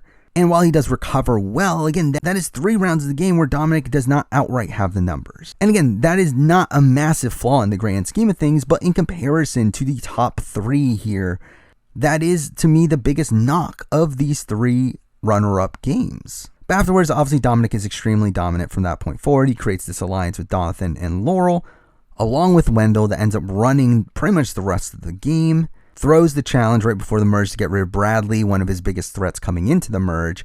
At the merge, wins the battle against Chris Noble and gets him voted out, and proceeds to run the game from that point forward. Has an incredible move at the final 6 in order to keep his idol till 5, though at the same time does end up burning some jury votes along the way. That does become pretty integral by the end of the game. Obviously, Wendell ends up winning fire making at the end.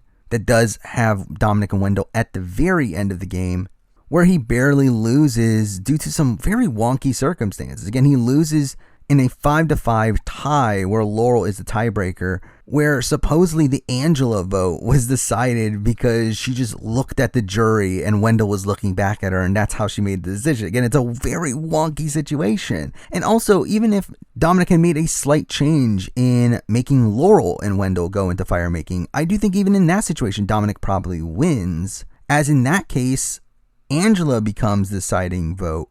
And I think Angela would have been more incentivized to vote for Dominic in that case. So again, there were many winning scenarios for Dominic there. I also feel like Dominic was just really a solid all-around player in the post-merge, with a lot of his relationships being the ones that allowed him and Wendell to retain power in the game. So really, again, I think Dominic played an incredible game, but that minor knock at the beginning of the game of the rivalry between him and Chris Noble, and the fact that they didn't outright have the numbers there, and then also him getting blindsided the Morgan vote, is enough for me to leave him here at number 3. Now number 2, and again, for me, the top 2 here all had complete dominance the entire season. From beginning to end, pretty much everything that they wanted to do got done. And both of them had realistic ways for them to win the game as well. However, at number 2 here, I do have Coach from Survivor South Pacific. Again, it is very close between the top 2. I think they both controlled the entire game the entire way, but Coach to me mismanages his perception with the jury more actively than the number 1 pick to me. And also, I feel like for Coach to end up winning this season, he would need to completely change who he is. Like, the thing is, like, Coach does have a winning scenario in him just owning his game at Final Tribal, but I feel like Coach is the type of person that will never own his game, and I think that is the main fundamental issue with Coach as a player on South Pacific.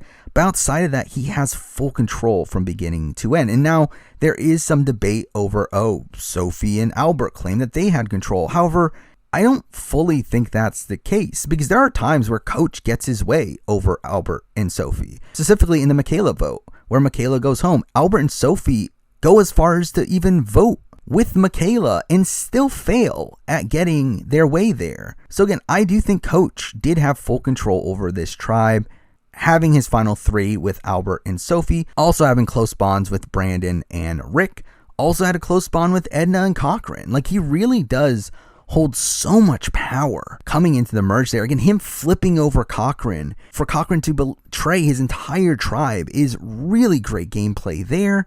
Again, it's just that he doesn't own his game by the end. Again, he really plays an extremely dominant game from beginning to end, but he doesn't own his game. He has some wonky jury management with people like Brandon, Rick, and Ozzy, just continuously lying to them for no reason. It's like, again, it's just, he's right there. He played a near perfect game, but just won't own up to his game. That causes him to lose here, which I feel like is so much more inexcusable, where I feel like the next person we'll be talking about, the number 1 person, has more excusable reasons for why they lost than Coach here, who I do think is someone that lost purely because of their own poor social awareness here. And because of that, I do have Coach here at number 2. Now, number 1, let's finish this video off. Number 1, runner-up in the history of Survivor, is still the same as last time. It is still Boston Rob from Survivor All-Stars. And again, like, to me, Boston Rob, again, extremely dominant game from beginning to end, had full control over the original Shapira tribe, is able to pull off the Rob Cesternino blindside. Immediately afterwards, when Rupert and Jenna get added to his tribe, he's able to right away create a Final 4 deal with them and Amber. Also has a Final 3 deal with Tom. Later creates a deal with Felicia, which does end up kind of backfiring on him. But considering the situation he was in, where at that point he thought he was going to lose Amber, I do fully get why he makes that relationship. But again, it's one of complete dominance. From beginning to end, he has full control over the entire game. There's never a round of gameplay where he doesn't have control over what is going to happen. Again, obviously he makes the move to try to save Amber with Lex, which is successful. Again, I won't give him that much credit for it, because obviously a lot of that comes from out of the game stuff. But I also feel like him losing Lex's jury vote comes from a lot of out of the game situations, which is why, again, like, I feel like it's more excusable why Boston Rob loses All Stars is because of how much of the reasons why he loses, particularly when it comes to Lex vote in that entire situation, is from context that happened outside of the game. And again, from that point forward, he still remains in control the entire way. He flips on Tom at the first second that he notices that Tom could be flipping on him, which does harm his jury chances with Big Tom, but also was probably the optimal play considering, again, Big Tom can't be trusted, as he's done a similar thing on both of his seasons at that point. You also have him convincing Jenna to take out Rupert, which I think is a great move there, all while him possibly beating Jenna. And that's another reason why he is as high as he is here, is because I do think he beats Jenna in the final two. While he does decide to take Amber, and obviously, again, that's because of out-of-game circumstances, but I do think if he takes Jenna to the end, I do think Jenna still gets Lex, Alicia, and Tom, three people who are never voting for Rob. However, I think he for sure gets Sheehan, who he doesn't get against Amber, as Sheehan was very anti-Jenna. Plus also the Rupert and Kathy votes that he got in his original scenario. Kathy, due to the bond that they had from, again, to be fair, pregame, but also Rupert, due to the agreement that they made earlier in the season, leaving Amber as, again, like if Boston Rob cuts Amber, then maybe it's a bit more up in the air. But if Jenna ends up winning final immunity and takes Rob to the end, which was her plan, I'm pretty sure Amber votes for Rob as well. And again, I think Rob wins if he's at the end against Jenna, which is another massive boon for his game. To me, Boston Rob is this high because, again, he plays an extremely dominant game the entire time, with still a blatant winning scenario, while also the faults in his game being somewhat excusable from this being an all-star season, which had a lot of pre-game relationships.